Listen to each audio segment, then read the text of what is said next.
Zaslow. Greg Cody. Roy Bellamy.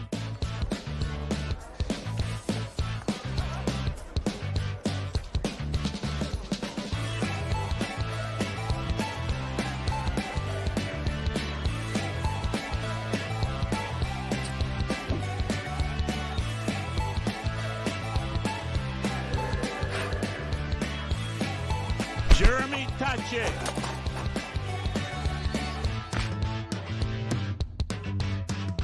Tony Colariu.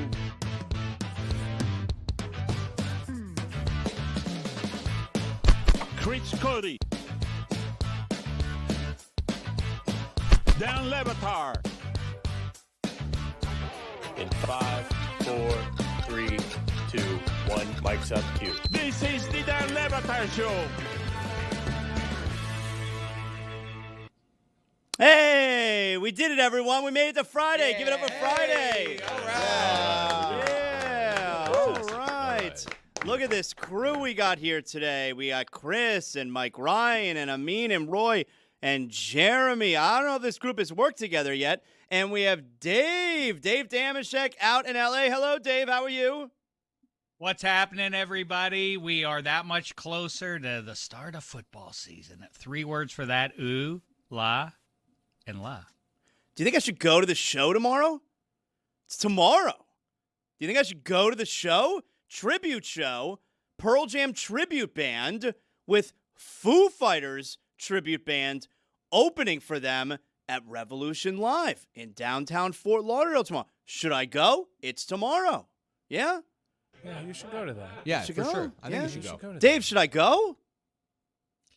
I guess so. I hate to start out on a sour note, but the Foo Fighters might seem It's like not the Foo delightful Fighters. It's human- Foo Fighters. It's not the. Just like it's not the Pearl Either Jam. way. It's It's Foo also Fighters. Foo Fighters. Yeah. Either way, Dave Grohl seems like a decent soul, helps out society and all that. But every Foo Fighter song sounds exactly the same as every other Foo Fighter song.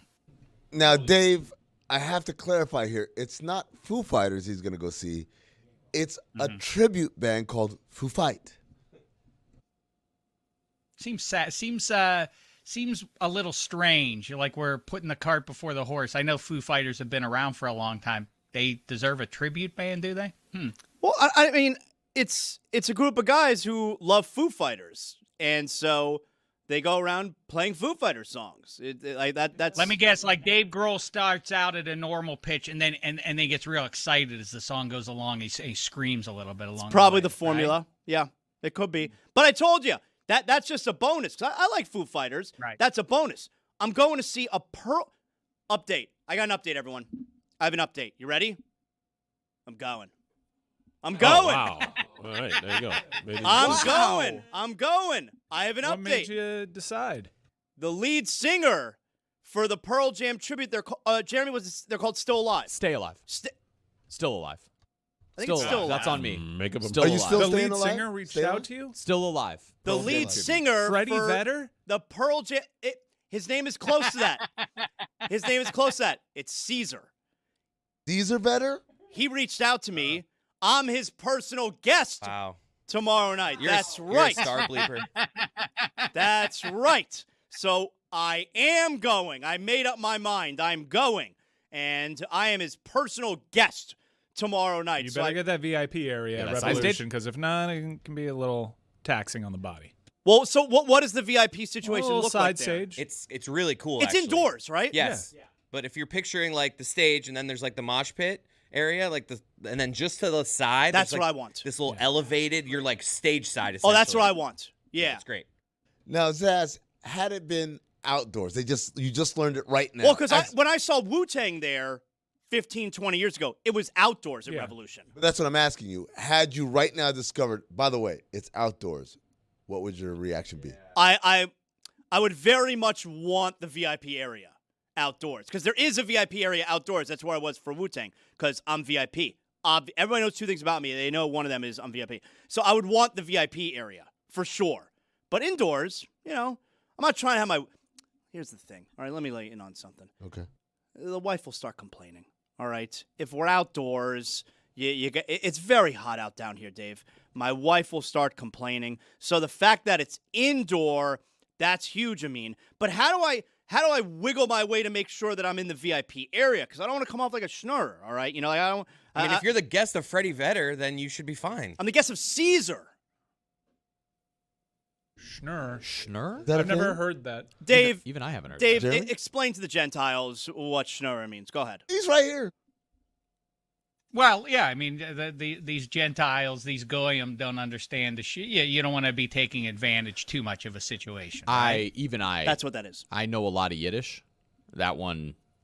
A schnurr is someone who's taken advantage, all right? That just like Dave said. You don't want to come off Spelling like, that one is difficult. yeah. Well, you I know. think it's weird that VIP stands for, like, people throw it around as though it's a formal term, but it stands for very important person. Yeah. When I learned that as a child, I was underwhelmed by it. Now, on the other side of things, you know, we truncate a lot of LOL and all of that, and we bemoan that. Like, back in my day, people didn't use that, except that the OG of that, the original of that, is RIP. Can you imagine the character that came up with RIP? Rest in peace. Someone has died. They're not going to be back for eternity, and we can't chip into the headstone, rest in peace. It must have been like 4:58 p.m. on a Friday. Like, let's get out of here. People know what I'm talking about. RIP. They'll figure out what it stands for. I mean, right? wasn't it the Undertaker? He invented. All right. Rest What's your favorite acronym? in I think I go Yak. I What? thought you were going to say BYOB. That's a good one. No, I that's didn't- terrible. I didn't think of that one. ASAP. That's the best one. Ooh. Hands down. I like Yak. Yard after catch. Oh, whoa. Yards after catch. That's why I he don't goes like Yak. the pretentious ass who talks about baseball and talks about RBI. They use RBI. Like, he has 110 RBI on the season. Yeah, we get it. We get it. You grammatical pain in the ass. Isn't it Say RBI. ribbies? I thought they call them ribbies. Mike Schur says RSBI. Ugh. Mike Schnurr? Freeloader. My older son just finished yesterday a binge watch of The Office. He's been binging it. He's 17. He's been binging it for like a month. Just finished yesterday. Loved it. And I loved telling him, I think I told him only like 2 days ago when I saw him watching, I loved telling him, oh, there's Mose. You know who that guy is? And I explained who Mose is. Not only that he's one of the creators and writers on the show, but like he appears on this show every now and then. My son got a real kick out of that. He loved that. It's Mose right there. Let me tell you about Mose. Zaz, do you know the story about how I met Mike Schur? No. So Mike Schur, so I get this note from someone say, hey, there's a guy for Slate. He's writing an article about the Le Batard Show, how great it is. How long ago is this? This is like 2018, 2017. So they say, hey, is it okay if he calls you? And I said, sure. Yeah, give me a call. And so I get a text from a number saying, hey, I'm writing this article. Is it okay if I call you like at like 12:30 on a Tuesday? I'm like, fine, yeah. And I'm thinking it's some college kid. Oh, it's his lunch break or whatever. Like, yeah, fine. Get on the phone. He didn't introduce his name in the text? This is Mike. Okay. So he's like, so I'm talking to a guy, and I'm explaining television to him, like Pat McAfee. I'm explaining hard outs and stuff like that, and I we'd talk for like maybe like 90 minutes. And he's like, "Man, this is so great. Thanks so much." I'm like, "Yeah, no, hey, yeah, best of luck to you." I think I said at the end of the call. And so the article comes out, and it's like, it's one of the executive producers of The Office wrote about the Le Batard You Show. didn't know until the article came out? No clue. And I was like, as I'm reading, I'm like, oh my god. You must have felt like such I a douche. felt like because I just remembered it was like a scene from a movie. In my head was echoing all the like not snarky but just kind of like, kid, this is how things work, and like all of the dumb things I said. Explaining comedy. And 2018, like Zoom wasn't like a thing, you know. It was a phone call. Yeah. It was all over the phone. I think I was walking around in LA when I think I went to go to get lunch from Figueroa or whatever. So it was like I was just on the move. But like all the things I said, again, like explaining TV, explaining comedy, just echoed in my head. I'm like, you stupid, dumb bastard. That is awesome. My cat's name was Mose. Coincidence? No, I named it after the character and then got to meet Michael Schur later on. And now we sometimes text, and he bullies me about the Heat. Chris doesn't know how to say cockroach. Relax. I'm sorry? I slow it down. You guys just speed through it. I like to slow it down. He calls it a cockroach. Oh, so he says it like Scarface. a cockroach. A cockroach. I mean, I know technically it's cockroach, but that just doesn't. Yeah. That just doesn't No, work it's just for what me. it is. It's Not cockroach. technically. Cockroach. Someone please clip him saying cockroach, please. Cockroach.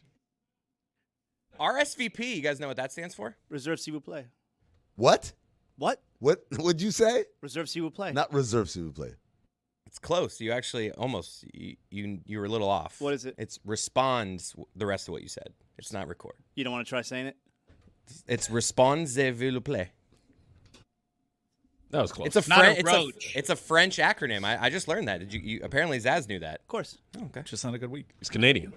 Just happens Cockroach. sometimes. Cockroach. It's a cockroach, right, Dave? It's not your garden variety roach.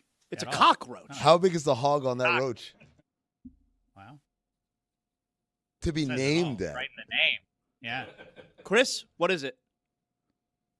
What? How big is it? It's pretty big. Average size, I'd say. It just sounds like Papa Roach, which is amazing. That's probably what I did there. Cut my life into pieces. That's not. I'm crawling on your ceiling. Yeah, there you go. No? Kill me with raid or No. something else. No. So, Shoe, Hog shoe. is dripping down.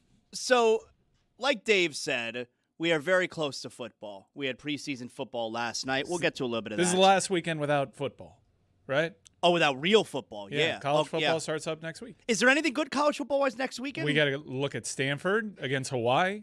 You know, they just named QB1, so they play the week before they play Miami.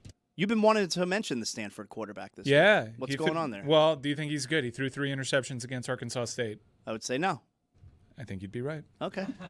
17. You know, years, by 9 the interceptions. way, we talked about it a week or two ago about how lame preseason polls are in college football and all of that. And then to gild that lily, I threw out my recurring point that if preseason games were in fact essential, as NFL claims they are, then college football teams would play them. That's what And- I'm saying. Well, and then the pushback comes from the dim cynics. Well, they play cupcakes. They don't schedule actual good Not teams. always. And that's betrayed by the evidence. Yes, go ahead and look through weeks 0 or whatever they call it. I don't understand the notion of week 0, but either way, week 0 and week 1 and week 2 is populated by a number of heavyweight v heavyweight type games. You know, ranked teams. I hate to invoke rankings preseason when I bemoan their existence, but either way, there's some real good games going on in the first couple of weeks of college football season. Yeah. I like that about college football. I love it when the Canes had a week 0 where we played Florida and it was a really good game. I love starting the season off with a marquee opponent. I wish Miami would do it more often. But like the point would be. I disagree. Mhm. Really? I'm sorry. Well, you're a Big Sorry, Ten Zach. guy. You're a Big Ten guy. You don't like to play anybody. What I don't like is in the NFL is these meaningful games, division games. You're pitting teams that are going to I'm with you impact on the that. seedings. But Yeah, there Well, should be we've been no. all- It was a long-standing rule in the NFL that week 1 you would never Right. have a divisional matchup. What do you mean long stand? It was an unspoken rule. Yeah, it was sort of unspoken. Why you don't get into your division, the meat of your division schedule until the season starts, but never week 1. That's all out of division matchups. Sort of unspoken? What's a sort of unspoken rule? They did it for several years where you didn't have a division matchup, and then all of a sudden they started putting division matchups in there, and it stunk. I feel like sort of unspoken means someone spoke about it, and we're like, shh, you're not supposed to talk about it. Yeah, it was implied. It was an implied sort of unspoken rule. An implied sort of. How do you imply a sort of unspoken? Well, because rule? for several years there wasn't. Right, Dave? Back me up here. But then I think what kind of got in the way, and we all understood that you start with a dip in the toe in the water a little bit with college football. Alabama plays a Bethune-Cookman or whatever plays a bum team that they're going to whip, but then you start to get into the kickoff classic or whatever or the kickoff game in the NFL with the reigning champion playing playing somebody at home, and then people watch this and it became a prime time event, and then you get a band out there before the game and all that crap. And I think then it's like, oh, look, more people than usual watch this. But listen, we've been out in the desert for 6 months without any football whatsoever. We don't need a feast. We just need a cracker. That's all we've been desperate for anything to eat. Just give us a morsel of food. Doesn't have to be a filet mignon in week 1. We'll build up to that. So, like Mike said, next weekend, real football, all right? We got preseason football week 2, which began last night, and you're probably seeing everyone is setting their fantasy football drafts. You know, like it's that time of year. We're in week 2 of preseason. We're either having our fantasy football draft or we're setting our fantasy football draft. And what that also means, I don't know if you've been seeing this on social media recently, you have fantasy football leagues that are paying off their debt from the end of last season. It's become a big thing, right, Dave, where the loser, last place of the fantasy football league has to do some sort of punishment, all right? And, you know, some of them can be really silly, and some of them can be kind of brutal. And these leagues are posting the videos, you know, like all over social media. And I'll be honest with you. Some of them are funny, but I think it's getting a little bit played out, if I'm being perfectly honest. You know, I think it's a little bit played out. Ooh, look at look at how he punished the last place guy. I saw one league where the loser of the league had to object to a stranger's wedding. No. Whoa.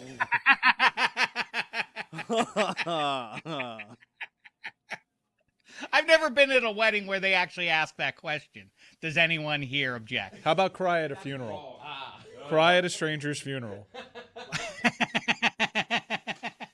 I love the idea of hearing an objection at a wedding. Like if I was at a wedding and someone object, I'd be so excited. I would turn to my wife and go, "Oh shit, this is on." And that sounds amazing. Do they have to give a reason for the objection or just say, I object, and then walk out?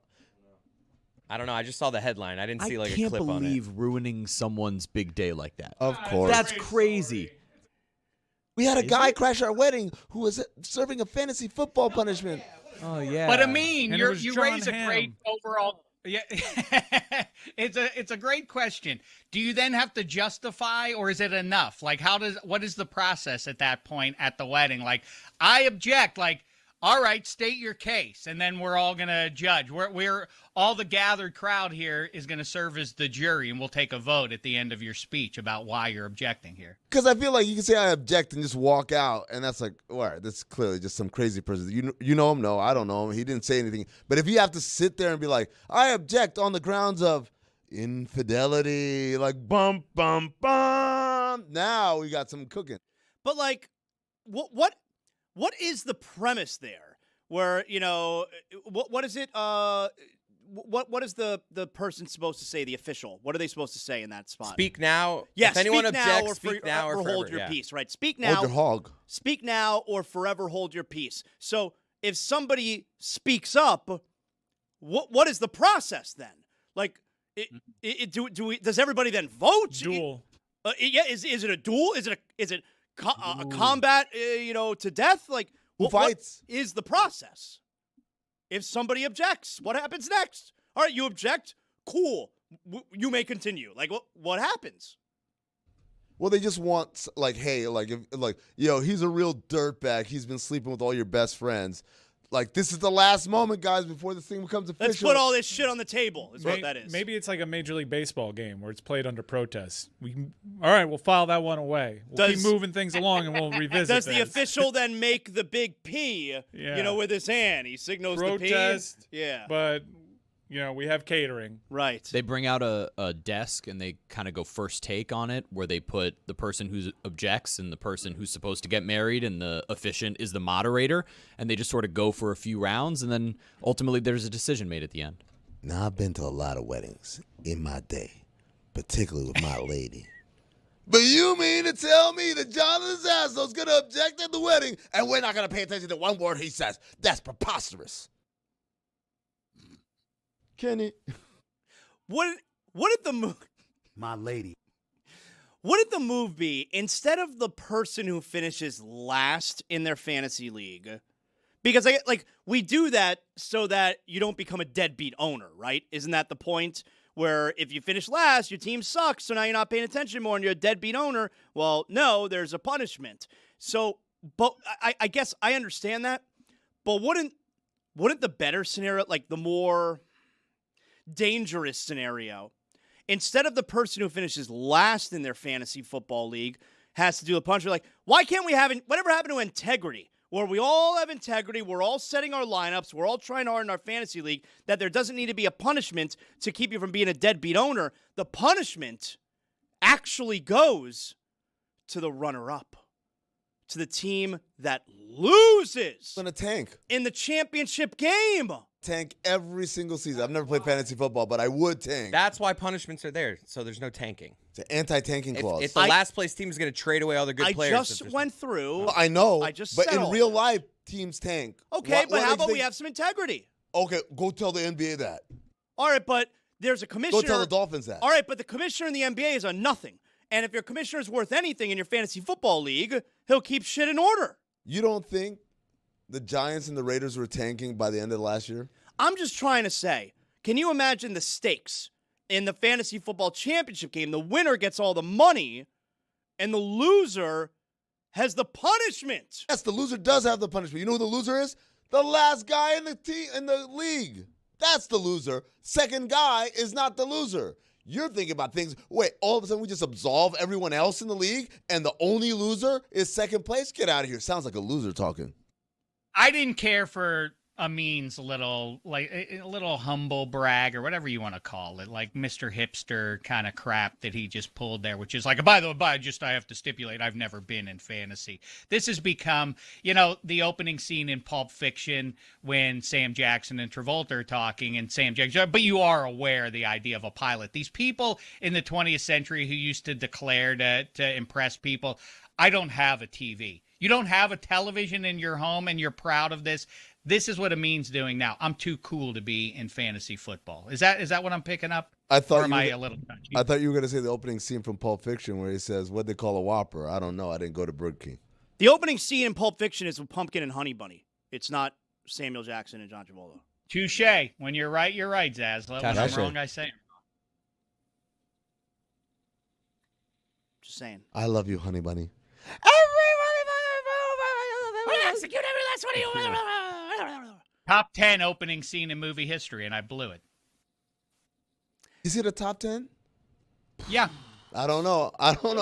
Have you ever seen Nice. Taxi with Queen Latifah? That opening scene is unlike any other. Jeremy, what is this that you're trying to keep things from me, which I don't appreciate. And I overheard you talking before the show started about some video that you were trying to keep away from me, which I don't appreciate because I'm sitting in the throne right now, and I really do need to be aware of everything that is happening on this program here. So I am on to you. All right. What are you trying to hide from me? So a friend of the show, one of the fans of our show, and he also helps out in some of our audio editing, Rage Against Twitter. What do you say? He put together a pretty damning compilation of you getting choked up, not just this week, but in moments prior. Let's see if we can roll that tape in just a moment of Zaslow struggling. Dave, there's a lot of traffic now on our way into work in the mornings, and that can solely be attributed to school. Are you going to be okay about it? Yes, I'm fine. What's going on with you? You know I'm recovering from being sick. Yeah, but it's a thing with you. Coach Jay Lucas here with us signed a 5-year extension a couple You're of days so happy ago. for him. You're getting choked up. And That's right. It's a thing. No, but it recovering from predates you having being a cold. No, Porzingis, they'd probably have to trade. No, well, they just signed him to an They extension. just know the way that they restructured his deal is that now that the league year has started anew, he's instantly tradable. They wrote it into the I'm contract. fine, Mike. no, it predates you being sick. No, I'm very You phlegmy. You occasionally get choked up by your. Like I was pulled over a few weeks ago. Oh, fight through. Choked up. Get it? It's emotional. no. Was it? No, take your time. Yeah, when I have a cold. No, but it happens before the cold. Do you expect Matthew Tkachuk to be skating with a hangover tonight? Survived that I one. got emotional. I get very emotional. Cut that one up, When please. I think Cut it out, about ladies Matthew and gentlemen. Tkachuk, I get very emotional. It sounded worse than it did in my head. No, really? It was bad. All right. All right, there you go. All right, there you go. Yeah, it sounded worse than it did in my head. Those are deep pulls too. One of those had Sarah Sivian in it for when we were talking to her about Matthew Tkachuk. These are not just when you had a cold, Zaz, but I believe you have to issue an apology to Mike Ryan for the narrative throughout that. What do I have to apologize to Mike for? For lying to his face and saying it's only when you're recovering from a cold. This happens to you. All Just the time. accept it. It's a Work thing on with it. you. It's okay. It's a thing with you. But capitulate. What's the thing? Every host has a thing. For you, you get choked up. For Dan, he occasionally has that thing stuck in his throat. That noise too, occasionally from Dan. He can't hear it himself. No, that's Greg's stomach. I have to be in his ear. And then he blames it on my dad. Greg! I can't help it. I'm a very emotional person sometimes. I mean, have you seen, I saw clips of this on social media, but I don't have the details. There is in Paris, all right? And there you can go to any, touristy city and there will be themed restaurants or themed bars. Bien sûr. And in Paris, they have a Miami themed bar. Yeah, so think about it like this. You're here in Miami. You're walking down the street. You say, ooh, Le Petit Déjeuner. Oh, it's a French restaurant. And you go in and it looks like what you would imagine a French restaurant looks like. But we're here. Like, especially if you've never been to France, you just got to have to take their word for it based on what you've seen in the movies. Well, imagine that for them over there. What they think Miami is all about. And we have a video. I just found a Miami-themed bar in Paris, and I'm going to show you what it's like. It's called Miami Boulevard, and here's what it looks like from the outside. Tons of neon and all of these disco balls everywhere. Look at that. Here's what the menu looks like. Of course, it's American, so you have burgers like whatever Best Miami is, or the Mexic burger. There's quesadillas, empanadas, fajitas. Apparently they do an XXL brunch. And for cocktails, they have Le Miami Special, Ocean Drive, Ultra Beach, more disco balls, and these giant palm trees. And you have a screen here with a bunch of scenes of Miami Beach. And of course, Miami-themed pop art. I like it. That place looks awesome. And for the listening audience, there were 48 freaking things at the top of the roof. So many disco balls. So many disco balls. Also, Hold on a second. There were 48 freaking things? Yeah, that was bad. That one I'll give you. I forgot. I lost disco balls, guys. That's it. And Amin picked me up. It's a good teammate. The opposite of you. Tried. Chicken or the egg did Miami Vice or was it the Dolphins? It has now endured the mental image I think outsiders of Miami have of Miami is turquoise and pink. And that was very 80s, but we're in the year of the Lord 2026 and it persists. Where did that start? You guys have in Miami sort of, I don't know if I've ever mentioned I'm from Pittsburgh, but they have Pittsburgh is black and gold. It feels like you guys have a color scheme. True? The Miami Heat. That it's Miami Vice, but the Miami Heat have done a great job bringing it back. I like to say that I really, really love that Wiz Khalifa song, Black and Gold, Black and Gold, Black and Gold, Black and Gold. Black and yellow. Black and yellow. Oh, you know what? Pet peeve. People who call basic-ass colors something fancy. It's yellow. It's not gold. You're wearing black and yellow. No, it's not gold. The Saints helmet, that's gold. That's gold. You wear yellow. No. Yes. That's old gold. No, that's not old gold. Is what that is what it is called. When did new gold come out? Now, you ever see The Wizard of Oz? The road that they walk on is the same color as the yellow that's on the Steelers. The gold brick road. When did new gold come out? It's black and yellow. Hold on. Stop with the gold. He said it was old gold. When did new gold come out? Do you guys think that Crockett and Tubbs, which of the two do you think cared more about the Dolphins and Miami sports? Crockett. Ooh. Definitely Tubbs Crockett. is from New York. Yep. Oh, well, there you go. Yeah. There you go. Conversation. Guy Well knows done. everything. Well done. Cannot Do you think those retort. guys in their free time did Crockett when he wasn't busting up crimes? Do you think he was going to games at the U? It's undercover, so I would think so. Yeah, I could see, the games would have been at the Orange Bowl, of course. Both teams back then were playing in the Orange Bowl, Dolphins and Hurricanes. So I could see Crockett going to the OB every now and then, but I don't think Crockett would have been like a diehard sports fan.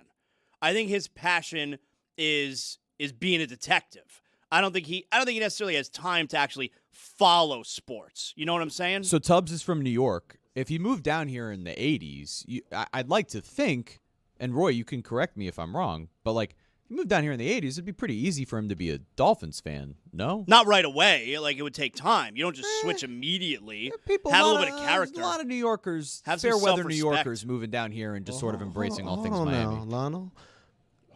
Wonder if The they Giants went are to, pretty good in the Crockett 80s, too. Tubbs. I would love it. Like, it would be cool if Crockett and Tubbs, like, once the Heat were like came into existence, like, I got us 2 tickets, man. We're gonna go see your Knicks against my Heat, like high-fiving each other and busting chops and all that. Good times. Don Johnson was one of those guys in the Miami Heat's opening season in Miami Arena. He was one of those guys who they would routinely invite to sit near courtside and put on camera. Yeah. I'm looking for a heartbeat. You know that song? No. Oh, man. I don't think I do. That's a great song. That's a great It's song? a terrible video. It was made for a soundtrack. And one of the best things MTV ever did was they had like Janine Garofalo, Dennis Leary, Jon Stewart, and I think Ben Stiller go through like a bottom 25 worst, cheesiest music videos that ever aired on MTV. Really? And Don Johnson's Heartbeat was up there. That special has to be somewhere on YouTube. It's one of the best things I've ever seen. MTV used to have incredible VJs. Those are very big names that you just gave us. Yeah. They weren't VJs. No. It was just a special. They came in and they were like, let these comedians riff on these terrible videos the way that Beavis and Butthead would.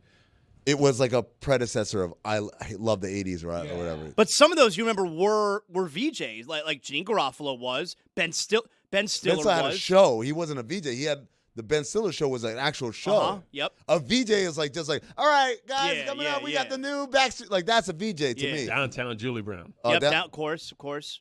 Ananda? What was the one who passed away recently? Ananda. Right? Yeah, Ananda Lewis. R.I.P.? Was that her name? Ananda Lewis?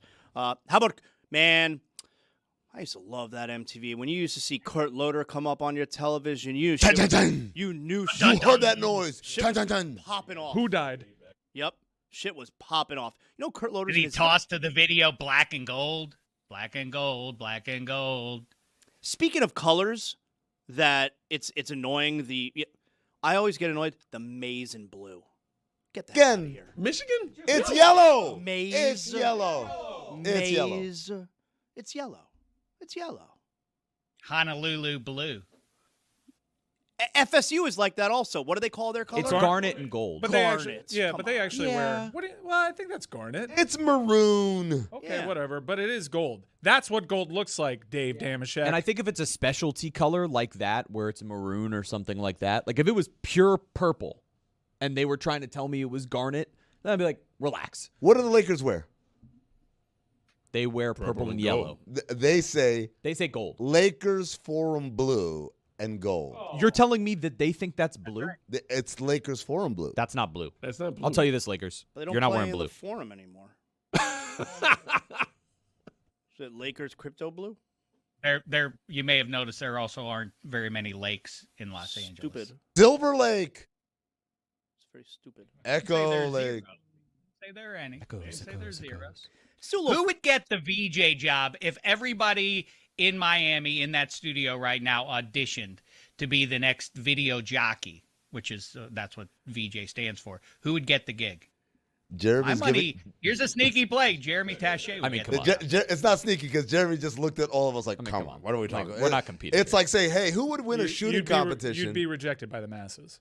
No, You would be. I'm only It would rejected be like how by Dave this Holmes show. was a far more I qualified was just guy. gonna say you'd be but- like Dave. I promise you, that's not how it works anywhere outside of this building. No, that's how it works at MTV. He's got the VJ energy, though. It's like, come on, guys. All right, coming in at number 2. Oh, you're not familiar with the story of Dave? No, Dave I have no Holmes. idea. What Who's you're Dave talking Holmes?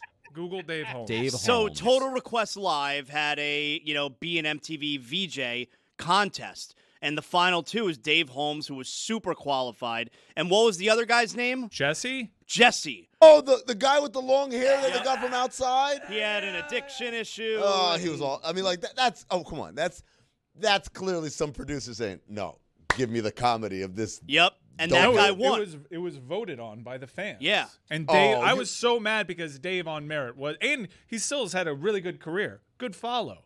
He's really good. He was tremendous. He was Every absolutely the superior talent, but he was rejected by the masses because he had a little Jeremy going on, just too clean cut. On MTV, got to be a little rough around the edges. Even Carson, who was super polished, had to have the one black pinky. Clean cut. I have faith Listen in to him. Mike Ryan. Look, he's trying to talk it into existence now. Look, I got ink. I'm dangerous. Tache. That's right. Fat. Well, I would get it over. Ryan's your guy in it's the very VJ clear. chair. Yeah, it's very clear. Absolutely not. I'll never forget when they read the results and Dave Holmes just standing there and Jesse, when you could see in Dave Holmes' face, like, I can't believe this bullshit. He was so much better. And Jesse was like, I can't believe how much heroin I'm going to do. Whatever happened to Jesse? Did a lot of heroin. Do you think he's still with us? He is. Oh, okay. There you go. Didn't he do celebrity boxing against? Did he? No, did not. Okay. I think that would have surfaced for you. If he had passed, I think we would know it, Mike. Was he not in celebrity boxing against? I want to say it was Sticky Fingers. Oh. Mike, I'm looking forward to. We're gonna get to a top 10 greatest movie opening scenes. Oh, that's gonna slap. It's already done. Yep, A there. cockroach. That's him, Jeremy. That's Jesse right there. That is the cleanest picture of Jesse I've ever seen in my life.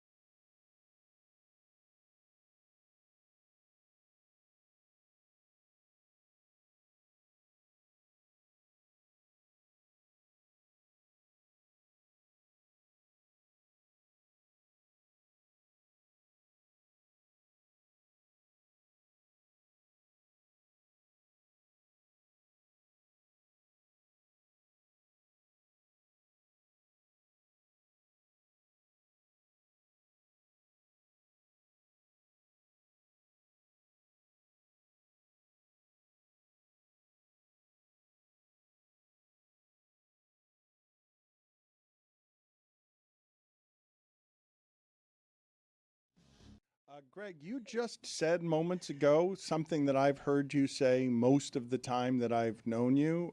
I'm just a small private individual. Right. Yeah, is that on your catchphrase list? Because I have not heard it yet in your 50, and I think it's an omission because I'm guessing it's probably not in your top 15 either. And I've heard you use that for a long, long time. Is it another one that you have forgotten? Just admit yes or no. Just give me some honesty. Is this or is this not on your list? Yes or no? I don't think so. Did you forget it? Yes or no? It has been mentioned. I think it just didn't make the cut. That's the second one today that we've discovered that he's overlooked. Chris, he's lying to me right That's now. a skeptical Dan Le Batard, I mean, folks. that's a lie. I can see it. Chris, that's a lie. Yeah, the Little League theory is better than that. No, there are 50 on that list, not as good as I'm just a small private individual. Like, you forgot it. I need you to admit it. I did not forget it. It was considered. It was brought before the board. It was, and it did not Chris, quite. is he make, telling the I truth? don't remember seeing that one. There are a lot that have made that we've thought of and that are on the cutting room floor, but I don't remember that one. To Dan's point, Are you ready to update the list of catchphrases because Yes. it doesn't? You are ready? Yeah, and by the way, I will defend at all cost the Little League theory. Okay, don't besmirch the Little League theory. All right, I'm going to write down right now, when you give this list, I'm going to write down all the ones that I believe to be worse than I'm just a small private Okay, individual. You can't write that fast. Let's go. Let's test me. Let's go ahead and test me. All right. Tessie today, Dan. He really is, but very combative. Literally, Nothing's good enough for you let's today. test it.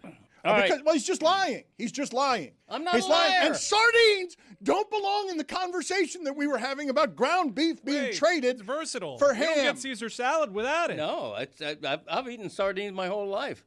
I love the little key they have to roll back the metal can. I used to buy sardines just because of the can.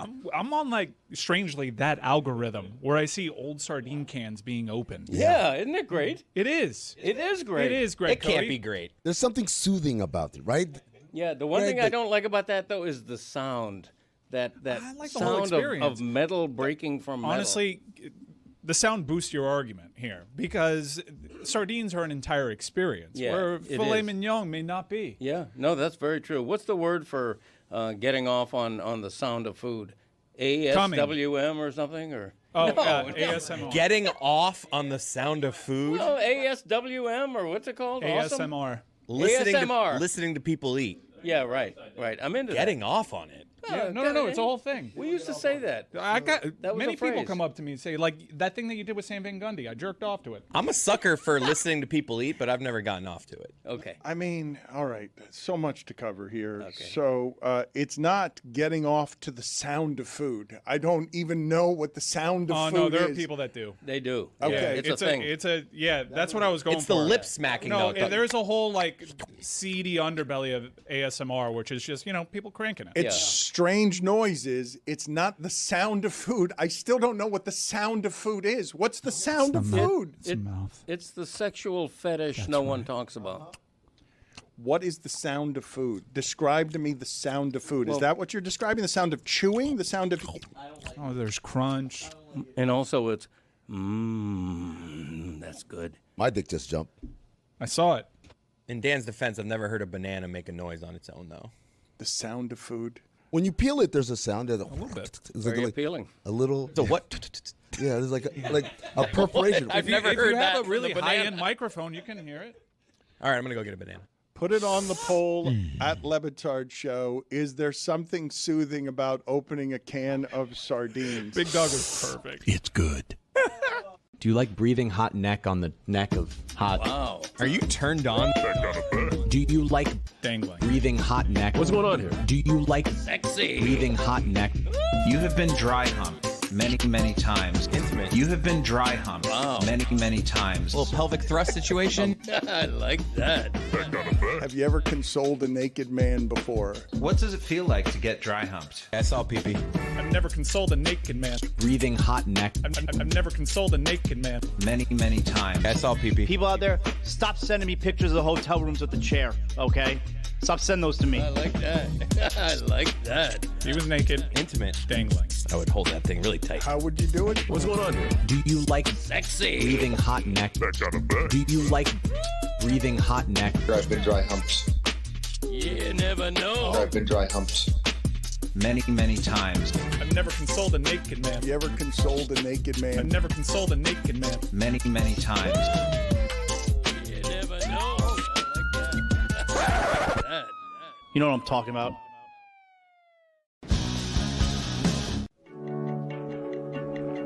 Hey, make sure you're not late. It's time for Zaslow's World Cuck update. I mean, I don't know what that was. Trying to do a World Cup update. What the hell you doing there? I do have a few more things I want to say, Dan, as far as the World Cup is concerned. Now, because yesterday was the final round of 16 game. You know what comes next? You know what's next after round of 16? I cannot believe how electric this World Cup has been. It really has So been. good. We finally have the good matches that give life to this being one of the greatest tournaments of all time. We were missing those bangers. And Argentina in back-to-back matches give us instant classic after instant The classic. Cabo Verde game was insane. Against all-time African underdogs. They run up against the greatest player at the tail end of his career, still having enough for one last Mike, job. let me tell you what, that 13 on Cabo, what a shot. This is Shot of the incredible. tournament. A Did you see it world- bend? And how about those fans? Did you see It it was bend, a Dan? literal movie. It was crazy. He runs into the sand, Gets finds over. his lady. Boom. That's how you end the movie, folks. That is He was looking, and unbelievable. the security was like, no, go back. And he's That's like, no, love. no, where is she? That's love right there. She's got to know also to come down the stairs. What are you doing? I'm the one who's doing this. Your second topic, Zaz. Do you have another World Cuck topic? Well, I'll tell you what. All right, I don't know why you're saying it like that. But anyway, I have other things that I want to talk about. You know what? You can't take this away from me. I don't know if you saw this past Monday night. CM Punk returns to WWE. After months away and all sorts of rumor and innuendo, he's not on the right side with TKO, comes back in his hometown of Chicago and beats Sami Zayn, whose title reign lasts about a week. Much fanfare in Chicago. CM Punk related to Daft Punk at all? No, not at all. Oh, really? Yeah, but CM Daft Punk's good, though. Not unlike Messi, later in his career, finding top form, his body looking incredible. You know what this might set up? Cody Rhodes versus CM Punk at SummerSlam. Greg Cody Rhodes. I'm Hello. going to SummerSlam. I want to talk about this. Well done, Jeremy.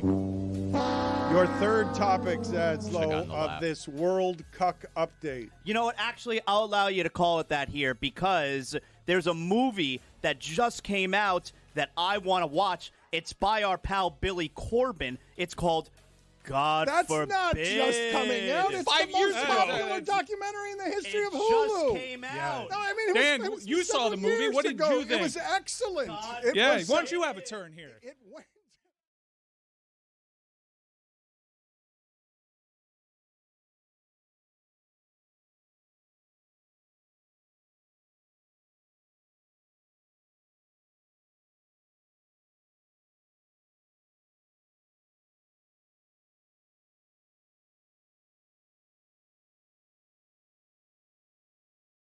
This episode of the Dan Le Batard Show is presented by DraftKings Sports.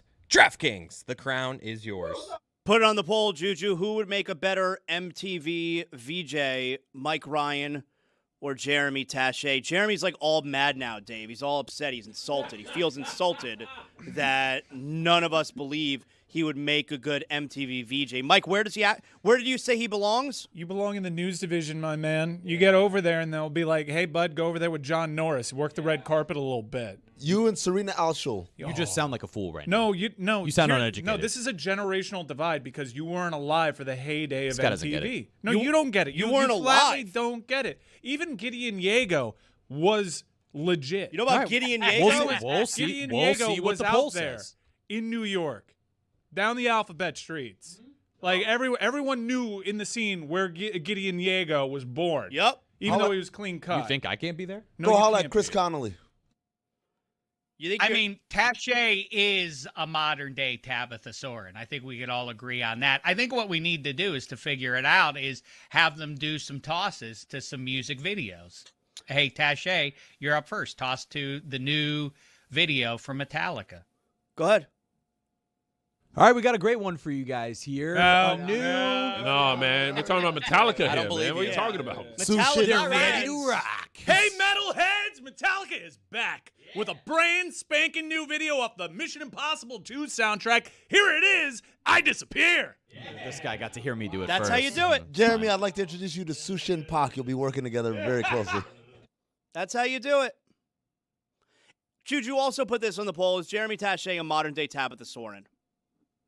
You know what? Fine. We'll do something a little bit up your alley. All right, Jeremy? I mean, Mike just nailed the Metallica video, I Disappear intro. Yeah, well, that was me tossing to it on Headbangers Ball. If I were doing TRL, it'd be a more conventional toss. But you don't even know about Headbangers Ball. That's how out of your depth It's you true. are right You're here, right. Jeremy. All right, so let's do I'm something- believing in my talent alone. All right, I do too. So let's make this a little bit more fair. Let's do something a little bit more up your alley. Yep. Okay? Jeremy, why don't you introduce the newest 98 Degrees video? Who? Come on. This is supposed to be up your alley. 98 Degrees?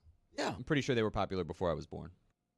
That's what I mean about you missing the heyday. Yeah, I get it. You Look, think that's getting you the gig at MTV that you just keep saying, I've never heard of these people because I wasn't born? That's not getting you the gig. Well, here's Olivia Rodrigo's latest. Hey, Livies, you want to hear the newest Stupid song? This one's for you. Here comes All right, Stupid Taché, Song we by need to see Olivia your Rodrigo. range, though. We need to see your range, Taché. Report on the unfortunate passing of Kurt Cobain. So, You know who some he is, bad right? news out of Seattle. No, you don't do a out of So, the typewriter bang. Chung, chung, chung, chung, chung, chung. Bad news out of Seattle. You need to make me feel better about the tragic information you're about to lay on my head. Do you think your family will be upset about the passing of Kurt Cobain? All right, I think everyone knows. So, you're Tabitha Soren. So, toe in think the it's dirt, Tabitha in Soren. the ground. Yep. All right, here's a top 5 opening scenes in cinematic history. Yes. Right. OLI. Spectre. A cockroach. Never seen it. You've never seen Spectre? We've been to this before. I've only seen one James Bond movie. Which one?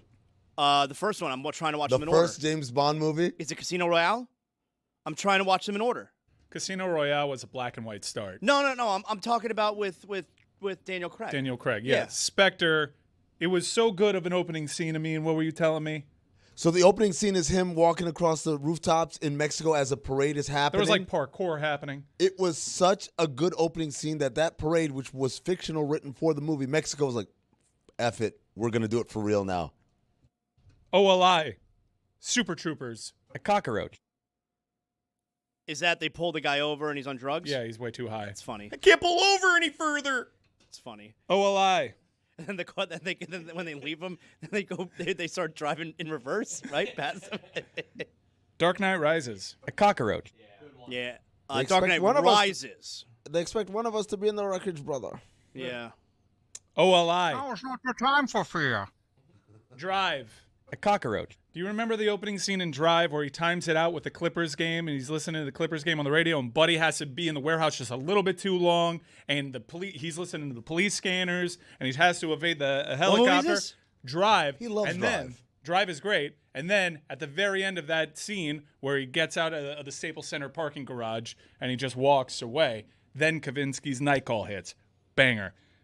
This is OLI. what we're doing. There are a lot of movies in man's recorded history, and we're talking about Drive? Yeah, we're talking about opening scenes. He loves Drive. this Drive is a great film.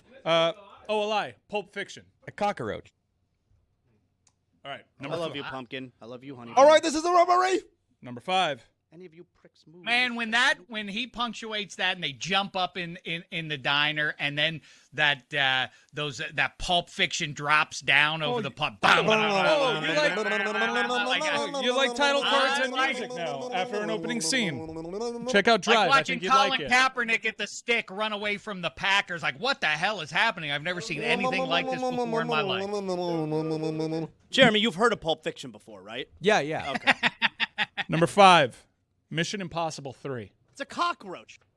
Mission Impossible 3. Remember, we start somewhere in the late middle, and we time hop. And that's when you already establish, wow, Philip Seymour Hoffman is intense That's my now. favorite one, the one with Philip Seymour Hoffman. Oh, Fallout. But Mission Impossible 3, I think, is my second favorite. And that's when we get the great Tom Cruise. He's acting his ass off in that scene. But also, I got to quote Rick and Morty. I just feel like stories should start at the beginning rather than like creating this fake tension of time hopping. Oh, really? Then 2 you're not a weeks Pulp early. Fiction guy.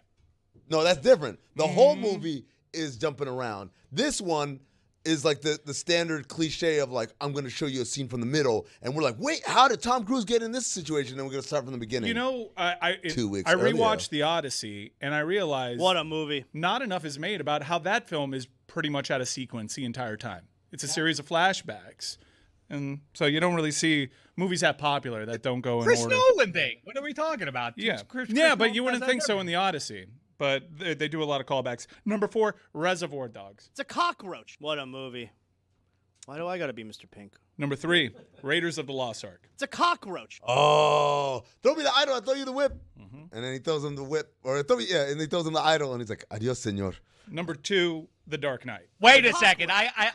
This is a great one, Mike. That's exactly right. But I do have to shout out.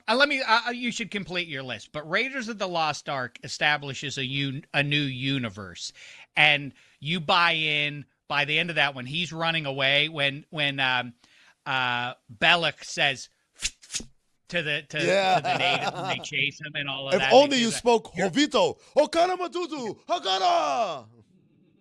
Once again, Dr. Jones, you show there's nothing you can find that I cannot take, or something like that. And then he runs away. Start the plane!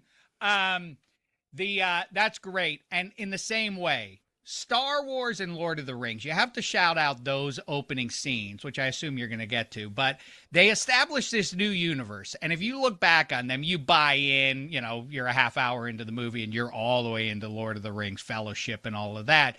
But that could have gone sideways within 45 seconds of the movie. You have grown-up people dressed up in these ridiculous costumes running through fields like from fake medieval times or from space in Star Wars, and you're still all the way in as a grown-up, like I say, a minute into the movie. That is some winsome stuff, movie making, to make you care about that crap. I mean, they're robots. They're droids talking to each other, and you're like, ooh, what's coming next? Robots. Instead of being robots, like, what huh? is this ridiculousness? That's right. Is That's that a what I said, Pittsburgh robots. accent thing? I wrote for BattleBots. I'm allowed to say robots. Oh, you wrote for Battle? Wait, how do you write for BattleBots BattleBots? was No, scripted? there was a good amount of banter from the host and a lot of jokes, actually. Wow, I did not know that you did that. Yo, the look of pride on his face, like, that's right. Yeah. I was like, wait a second, it's just bots battling, but no, it was so much more than that. I don't want to minimize I did what I did to get by. I'm not going to apologize to you for it. You don't have to. It was a great show. And number one, You understand they were robots and they fought each other. Robots. So I only have one spot left. It is neither a Star Wars movie Here we go. Queen or a Latifah. Lord of the Rings movie. Taxi. And She's it's riding not the bike Taxi. I think this across one's town. irrefutable. And in crafting this list, there was one certifiable master of the opening scene, and it's Quentin Tarantino, and number one is Inglourious Bastards. Oh. Wait a second. Hold on, man. Queen Latifah got from like Times Square to downtown Brooklyn in 10 minutes on a bicycle. And you're telling me that's not the number one opening scene? I can't believe it's not the montage of Shrek and Fiona falling in love to Accidentally in Love by the Counting Crows in Shrek 2. I mean, this is ridiculous. Where's that on the list? You are harboring enemies of the state, aren't you? Here's a hot take for you. Raiders of the Lost Ark, like I say, establishes a great and wonderful universe, and so that wins for better. But Temple of Doom, that first 20 minutes is arguably the best 20-minute stretch in the Dr. Jones, library. That's the best. Dave, we were just talking about the other day. I said Temple of Doom's the best one. It's so forgotten. That whole scene in Shanghai, I mean, where they go to the Obi-Wan Cafe. You guys pick up on that? Correct. Little Easter eggs and stuff. And they're doing the deal, and the guy starts laughing. He's like, what's so funny? He's like, oh, what's that? He's like, the antidote. Antidote to what? To the poison you just took, Dr. Jones. Oh, I love that scene. Kate Capshaw, that's where she stole the heart of Spielberg, and she does Anything Goes, the whole song, and then they go out into the streets, and they're chasing each other, and they get on the plane, and then they close the door. They think they get away, except that they're on the bad guy's plane, and Now who bing. knew? And you know what? The bookend of that, the last 20 minutes of Temple of Doom, is also in contention for the best stretch in any Dr. Jones movie. Really?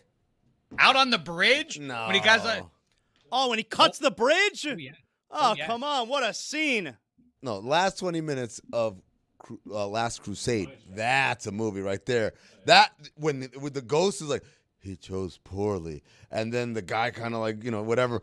Man, Crusade had me on the edge of my seat. Like, I was like, what's happening here? It blew my mind in a way I didn't know a movie could.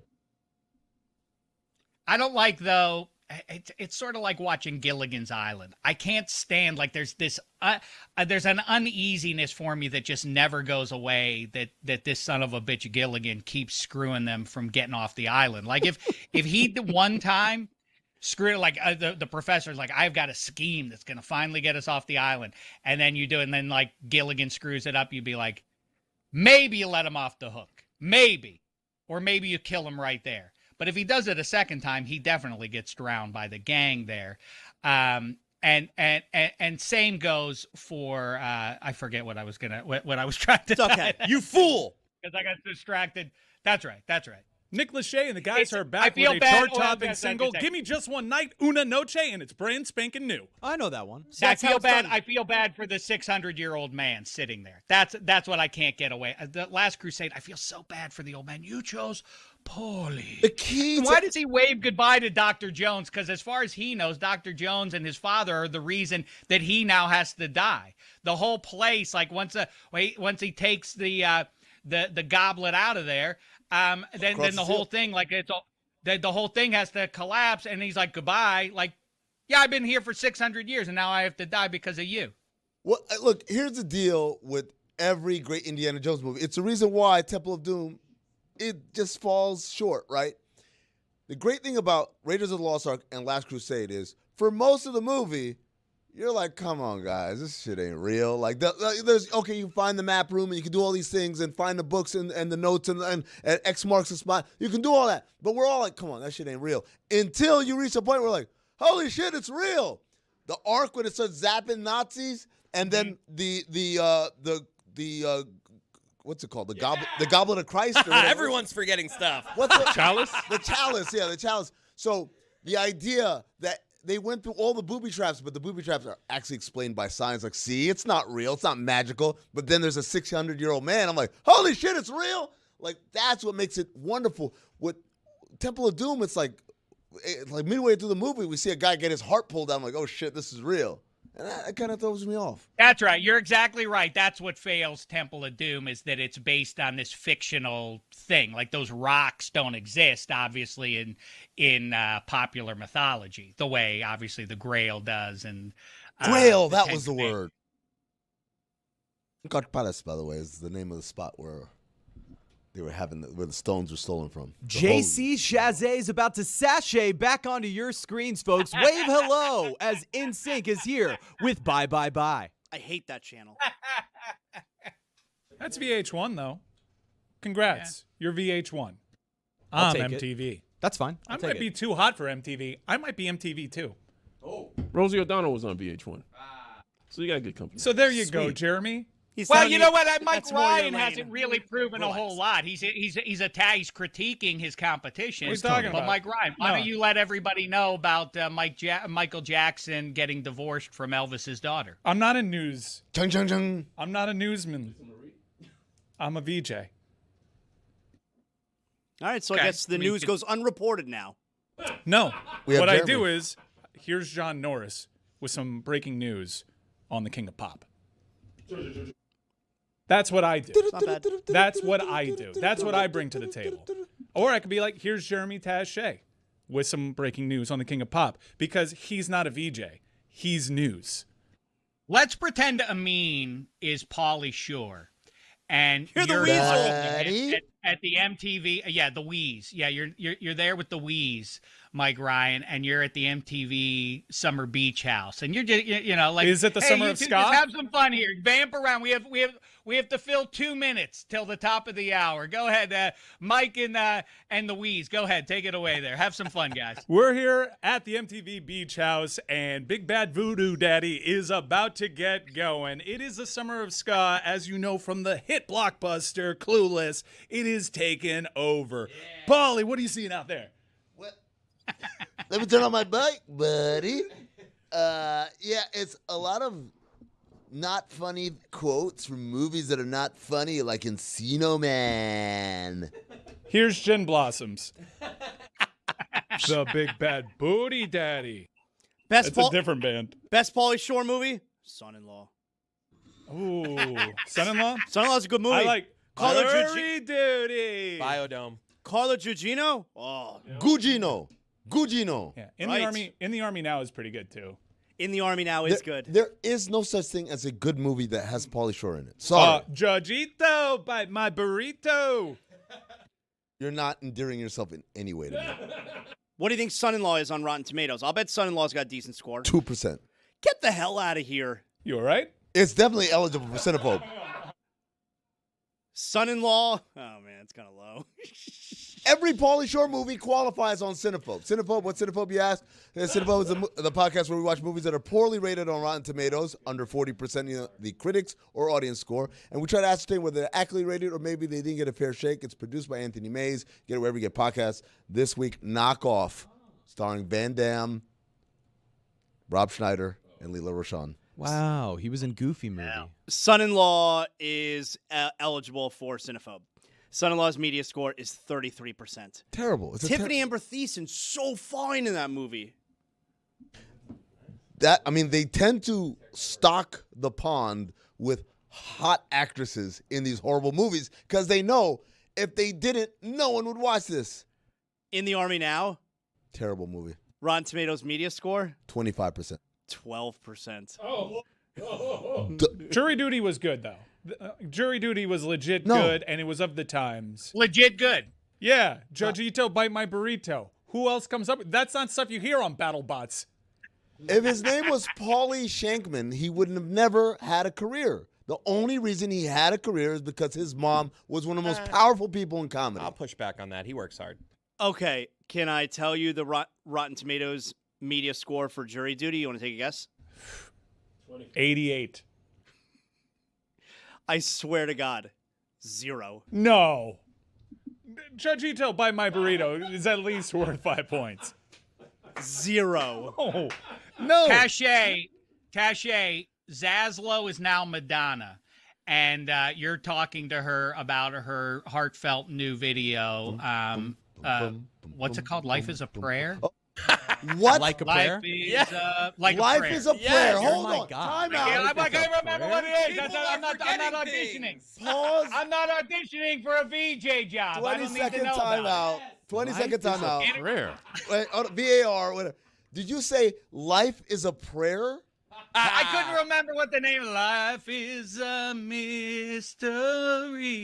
Mistakes. Everyone must stand alone. What a banger. I hear you call my name. That's a Los Rosas banger right yeah. there. That's a Touch Tunes. That's a Touch Tunes Hall of Fame. Every Friday. Yeah, Madge. On the heels of La Isla Bonita, you decided to go with something religious in subtext. Now, this is very controversial. Protestants are very mad. How do you deal with the controversy? I mean, I'm good at this. I'm straight up good at this. You ready for this synopsis? Hold on. I'd like to hear Madonna respond. Hold on for a second. Jeremy, what was the controversy about the Like a Prayer music video? What was the controversy? Oh, There was a massive controversy about Yeah. that video. You want to be a VJ? Sacrilegious because it was a Jesus of color. That's what I was. I swear to God. Yeah, you were gonna do that. Swear to God. So watch this. Watch this. Swear to Black Jesus. Swear I was to gonna say. Afro-Latino Jesus. I was going to. So Jeremy, you can Backup dancer Jesus. you can redeem yourself. You can win the points back if you can tell me who played Black Jesus in that music video. I'll give you. You want a hint? Yes. Other movies in his discography. The Temptations. Well, Roy's laughter makes me feel way less confident. I need the black internet for this. Above the Rim. Just say Lorenz Tate. Stop acting like Just you say have it. something. I don't have it. I'm not even close to having it. You're sweating. I feel uncomfortable. Roy, you want to help him out? Leon. So close. Leon from Cool Runnings, right? Yeah. Cool Runnings. New York I Undercover. would have gotten there if you gave me Cool Runnings for sure. Yeah, but you had to zero in which black guy. I was really close to saying Lenny Kravitz. Dougie Doug or the whatever. other dude from New York. The other dude from New York Undercover, the Puerto Rican dude. He was in the Bad music video. Hold on. Now I want to imagine the Like a Prayer video if Dougie Doug played. Oh man, God, we're old. Hell yeah. Here's Cachet, can you give us an update from the Michael Jackson trial? It's very big news on it. And action. The latest from the trial on Michael Jackson. Here's the video for Black or White. Whoa. You fool! You're so bad at this. Wow. The trial was way after Black and White. Yeah. I'm You trying didn't to say get with some conviction. news here, and you're throwing to music videos. Yeah, I don't think they were diving too deep into the details there. I don't think. What? This This guy is a MTV fraud. MTV News. Really? Ding. But I thought I was working as a VJ. Nope. You're not working as you're out of work. You're trying to hang on as an unpaid intern. You're Jesse out in I do Times Square think with a there's- sign. I think there's been a pretty big disparity between the things that have been thrown at me and the things that have been thrown at Mike. I've been tackling the same stuff. He asked you about 98 Degrees. Watch. I'll bet Mike can give us some news here. Mike, tell us how Tupac was just murdered. Breaking news. Chung, chung, chung. Las Vegas Police Department officials have confirmed the rapper, actor Tupac Shakur has been gunned down on the Las Vegas Strip. The incident happened after a heavyweight boxing fight. Details still emerging. Wow. Dog, he's got it down. I didn't know any of that. Yeah, man. Yeah, I felt that. Thanks for coming in, Tash. Isn't he still alive? If anyone asks you how it's done, that's how it's done. Chili. I was born in 95. Oh, Lord. This is really tough. But the thing is, that's the assignment. It's can you be an MTV VJ? Right. No, I get that. I'm just saying. I told you there was a generational divide. This, like, maybe if you were at the time, maybe if you had the life experience that Amin and I had, here's what I can you'd be able capitulate. to know how it's done. I can capitulate that part of it. What I was doing was based off the talent and the vibes alone. If you placed both of us in that era where we had the same level of education on the subject, I would wipe the floor with you. No, you wouldn't. You would be MTV News still because you don't have an edge to you. Yeah. I can do it all, man. There's I nothing. can I'm not deliver edgy. the news. There's nothing I can do controversial Headbangers Ball. about I'm you. not edgy. I can even be Tech Money throwing it to MOP's Ante Up. I'm I not can do edgy. it all, pal. Jeremy, Okay, listen. Let's make it fair then. Taché, let's do modern day stuff. Report on Kanye's anti-Semitism. And go. I did not see this one coming. Too happy. Kanye West has been selling T-shirts with swastikas on them. He will join Donald Trump at the White House on Thursday. That's better, Little but too- I hope you learned a valuable Yeah. lesson. A little too Marlins broadcasty. Wasn't looking for you to editorialize in the beginning either. Yeah. No one cares if you saw it coming with something news. Yeah, MTV This guy News doesn't get do it. that. This guy doesn't get it. Journalist. Not see. Just saying. Oh, you're making jokes. They don't do Yeah. You're puns making on jokes MTV about News. anti-Semitism? Yes. That'll keep you on the air. Yeah. You fool! I'm Jewish. Wordplay. Wordplay does keep So you on in the the air. last 2 minutes, we've gotten a Nazi joke, and I need the black internet. You're hired. And he said black Man, and you white. guys are really going to cost me all my other jobs. Did you guys see, I don't know if you're aware, there's a quarterback battle going on in Atlanta. And the Atlanta Falcons and the Indianapolis Colts have been doing joint practices. Dave Damashek, did you see this video that the Indianapolis Colts put out? You know, they're putting big-time pass rush on Tua. You know, they're trying to get after the quarterback. Watch this video here of Tua looking very, very comfortable in the pocket. For the audio audience, it's the opposite of that. I mean, He knows that they're not allowed to touch him, and yet he's still petrified. Right. Great point. Not allowed to allowed touch to him. Not allowed to touch him. He is petrified at any sense of pressure. And finally, after running back and forth a few times, he just throws the ball into the stomach of the defender. And that concludes today's installment of Let's Laugh at Tua. So there's a criticism out there about this show. We sound like haters. Yeah. And, really laughing at his misfortune. And I get it, but also I don't think the nation gets what he put you guys through.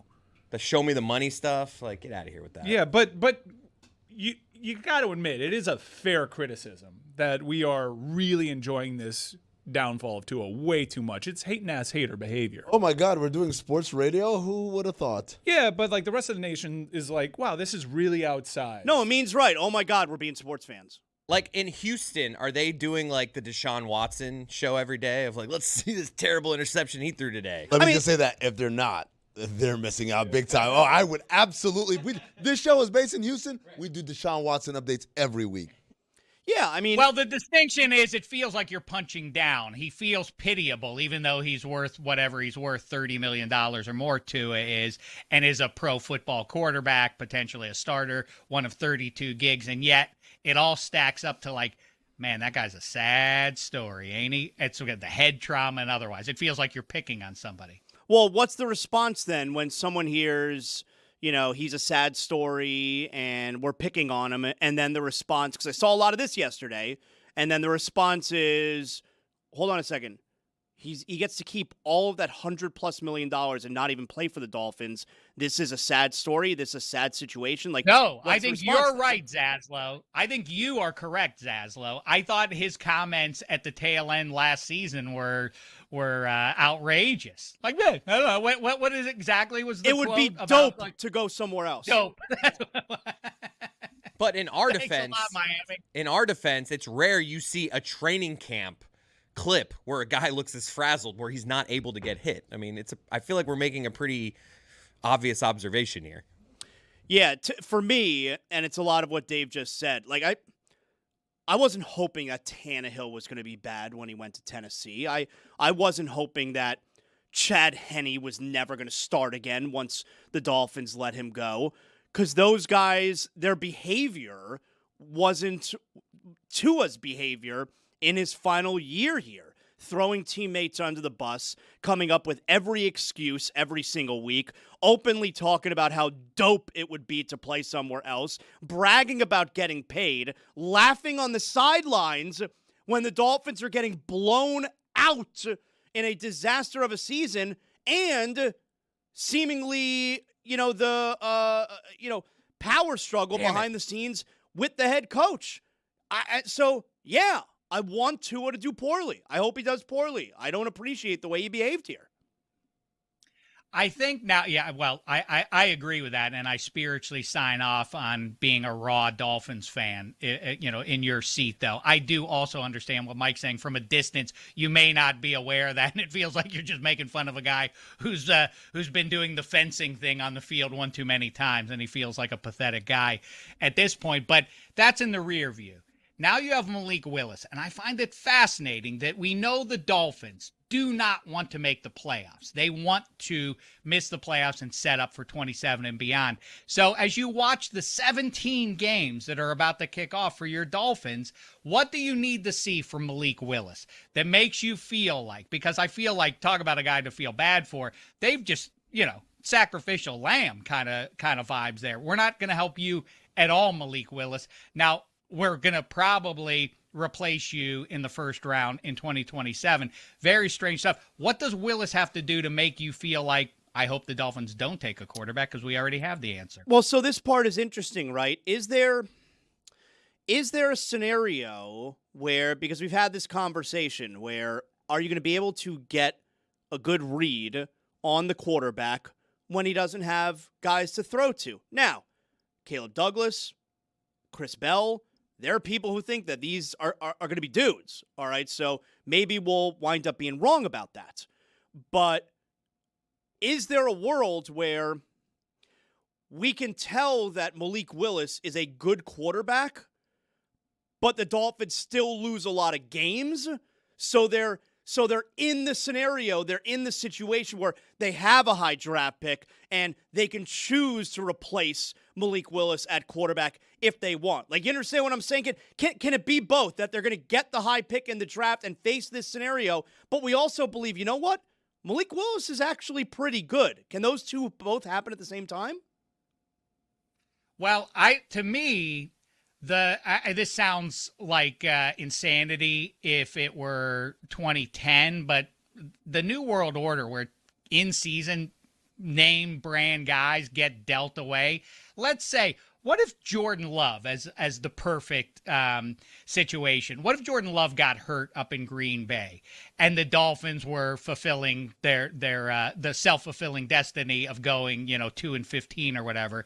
Let's say they're tracking in that direction.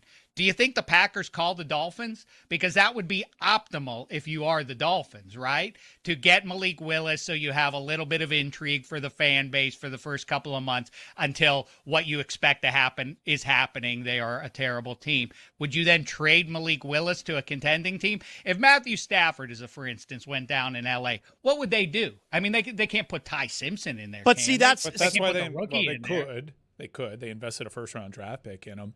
I think it also depends on what your options are. What's a good season for the Miami Dolphins? I would say 6 wins is a brilliant season. I think a good season is Malik Willis is a real quarterback. Well, it's hard to entertain this hypothetical, because if Malik Willis is a good quarterback, your record is better than That's my question. Like, is there a world where we can say... So you're not in play for Arch Manning. That's my question. Is there a world where we can confidently say, I think Malik Willis is good, but the Dolphins didn't win a lot of games? Because I would think that if Malik Willis, if we feel that he's good, they probably won some games.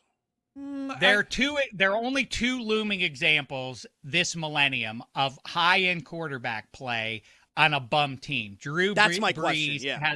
has a losing record, I think 3 straight years in New Orleans because the defense is an atrocity, and Matthew Stafford for the majority of his time in Detroit. But But we already rarely- knew I mean, Breeze those was are- good. Like even those years, we already had the Right. sample size that it doesn't matter. We know Breeze is good. So this is. I know, but those are the two exceptions that prove the rule. If the quarterback is playing well in the quarterback league, you tend to win games as a team. That's just Right. the way it breaks. Save a couple of oddball examples that I just gave there.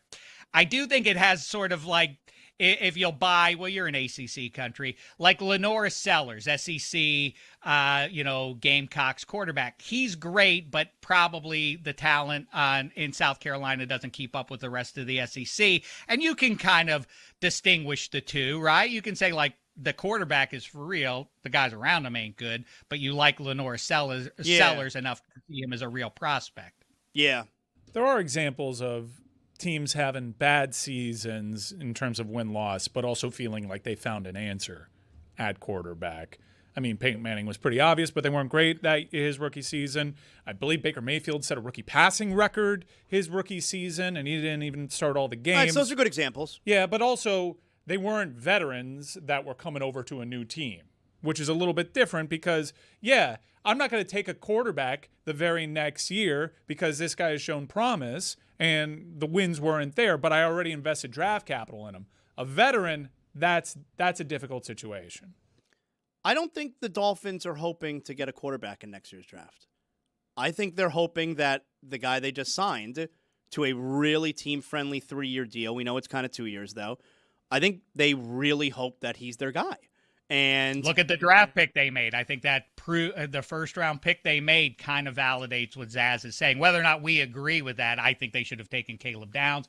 I get the Ruben. I get the spiritual reasons for Bain being the pick there too. But what the Dolphins did is validate what Zaz just said. They think they have the answer at quarterback, or else you ain't taking his left tackle protector. yeah, I think they want him to be Sam Darnold. They want him to be Baker Mayfield. They want him to be the guy who's getting this new chance on a new team, and he ends up being a guy. And by the way, after that second year, if they do like Malik Willis, that's when Tua's money also comes off the books. So you actually would have the money to extend that quarterback if you like him. Okay, so I have an example of a veteran guy coming in, playing way better than you expected, and having to make a decision between the quarterback of the future or that quarterback.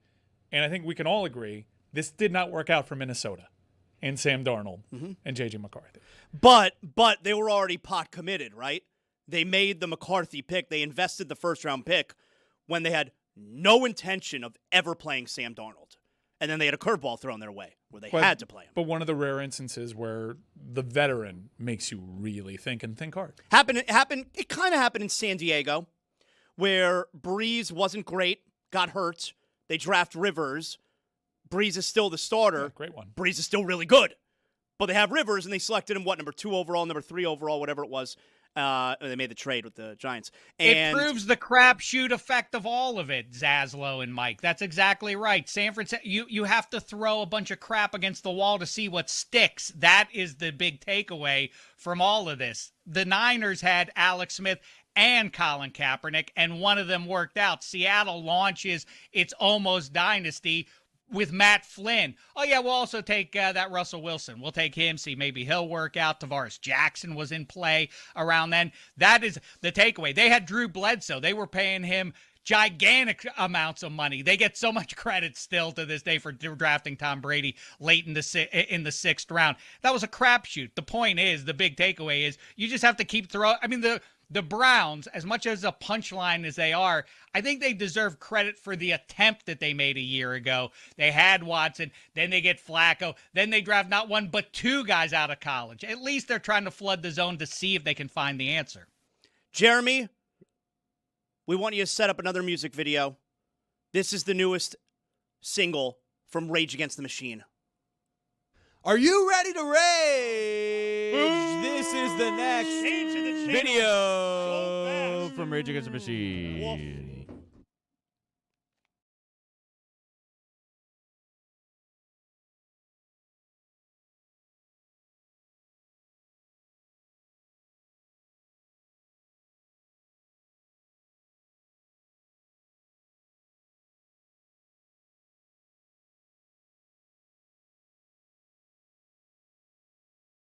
Let's do gas bag of the week. Roy, what is it that needs context here on who's speaking and who is the gas bag of the week? All right, so Steve Eisman stepped down as general manager and executive vice president of the Detroit Red Wings. Having problems up there. Dylan Larkin wants to be traded. So a sports fan called into a Detroit radio station and gave his theory about why he's been so bad as general manager. Tim is next on 97.1. Hello, Tim. There was a clip a few years back on TNT where they were interviewing Yzerman in between periods, and he basically said, without saying, he smokes a nice one, every once in a while to relax.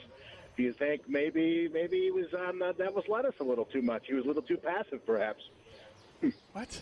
What, think that they're high? Do you think that was a factor? No. What? Do we think that Steve Yzerman struggled because he's a pothead? Is that what you just asked us? No. No, I don't. And did he admit that? No, I feel like if he admitted that, are you on the Devil's Lettuce? Are you the pothead? What? All right. Well, there's that. No!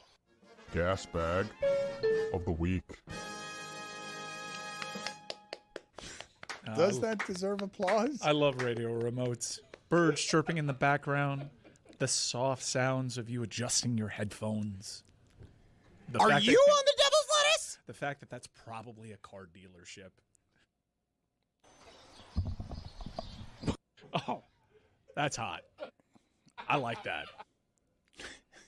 I'm an audiophile. Down at Potemkin Mazda. So is Roy. Roy is, I don't know what that look is on Roy's face, but Sonically it pleasing. looked a bit like old girlfriend longing. She was a real Hellcat. Like, yeah. Yeah, real tomcat. I love that. Oh, hey, Gary Abar. I'm getting a little, my return is a little too loud, Gary Abar. Oh man, Where's Tree? Oh yeah. What's the ISDN settings? Somebody G.722. I get this joke too. We got a backup coupler. Hell yeah, G.722. It's a good call by you. Gary Abar, Jeremy, was the most competent of all of the engineering and audio help that we had. But that particular sound that Roy just played that made him both nostalgic and longing in a way that is weird. There's a little nature in there. But what you really hear there that is making Roy laugh, and it's what Zaz is appreciating here as well. Rare is it that you get the sound of what it sounds like on the very lowest rung of the show business ladder. And this is below that. Like, so you got the lowest rung of the show business ladder, and then you've got where you plant the ladder underneath that.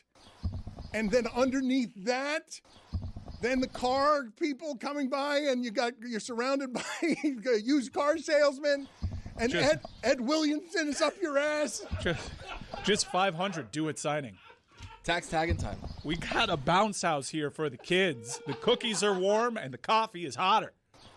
My father would show up at those when we weren't doing the remotes just to have like the pigs in a blanket that have been there since Wednesday on a tray where, Julio, the sad car dealer guy who's finishing 9th place that just out of the bonus that week is sniffing around as you're talking about Lusaka Polite. Got Defo in the corner asking trivia questions at JM Lexus about the 1970s Knicks. I love it. That's where we started right there. Gary Abar is the height of the professionalism. I don't know why they did that. Look, people in Gary Abar's position in my history in this business, every last one of them has been insane. Gary Abar's the only sane one. He's a beacon. He was the only guy. That guy was a lighthouse. That guy, whenever that sound was happening, Gary, the birds are too loud. I wasn't expecting those at the car dealership. Also, there's an alligator in lot 3 because we're in the Everglades. Ed Morse, of course. When I say it like that, what I mean is if I'm Scott McCullough, My emphasis What is... about Clayton? What about Clayton? Or Clayton, I'm sorry. Who is Scott McCullough? You know, I have a friend named Scott That's McCullough. my I'm mom's sorry. coworker's husband. I have a okay, I'm sorry. No way. Apologies. Okay. Can we call him and ask what he would have done in that spot? Please. We should. You have his number, Chris? That's funny. Can try it again. I'm sorry about that. I'm sorry to both McCulloughs. But if I'm the manager, my emphasis is this kid deserves a once-in-a-career shot at a perfect game. My emphasis is not, you know what, we have a 4% better chance to win if we go to the what bullpen. are the things, now that you're making the list, what are the things more important than winning? Because I do agree with him. I do think there are rare instances where you can prioritize the individual over the team, and this would be one of them because it's not even a no-hitter. Like, that time is past in baseball. There are a lot of bullpen no-hitters, and in fact, I don't even think that they get very much fanfare anymore because of how it is you've cheapened the no-hitter when it's 6 bullpen guys walking 6. But a perfect game, 27 batters faced, your team doesn't make any errors, you don't walk anybody, nobody reaches base. There have only been 24 of those ever, and he was 6 outs away. Do you guys hear a lot of arguments on the other side of this? Is this about as close as you will come to consensus in sports, where most sports fans are like, oh, come on, they used to throw 130 pitches. You got to let him finish that game. I'm tired of all of these maximizations of efficiency that steal the sport's soul by doing silly sort of math instead of like giving a young pitcher a chance at immortality. I mean, almost every Marlin fan reaction that I saw wanted Yuri Perez to at least have a shot at getting 6 more outs. It's why it was so weird. Like, the Marlins television guy, Kyle Sealaff, called Marlins fans brain dead. Yeah, he who did. felt that way. He did. What? Yeah, Brain dead. Yeah, he apologized for it. He walked it back, but yes, he was castigating the audience in a way that was dismissive, and he then apologized. They have a dead brain, Greg. That's absolutely ridiculous. What? There you go. There's a rumor that may make the catchphrase. Right, and the committee has met on this, and the reason it qualifies for the catchphrase countdown is that although that just sounds like gibberish, what it is a repeat of the word what. Tony, you got to work on yours because it does have that. Well, he's the master, though. I know, but mine's lacking the parrot. Well, you can try to upgrade your game. What? Yes, it's a series of 8 whas, W-H-U, followed by a what? Yes. I'd like you guys to challenge each other here. Okay, go ahead, Tony. What? Oh, I see where it is. It's his cheeks are looser. That's what it is. That's it. What? No, you got to start off a little higher. You know, it's a Cody thing. The Codys can do it. Can you do it? Can you do it? Let me see. That's more chicken. That's chicken than parrot. Do it again. Let me hear you. That was a bub sound. I was trying to show off. Go ahead. Yeah, do you it. got to go. Better. That's my boy. By the way, I've gotten Scott McCullough's number. I'm going to text him. All right. Well, no, just call him. Let's call him. I haven't talked to this guy in 15 years. Just say it's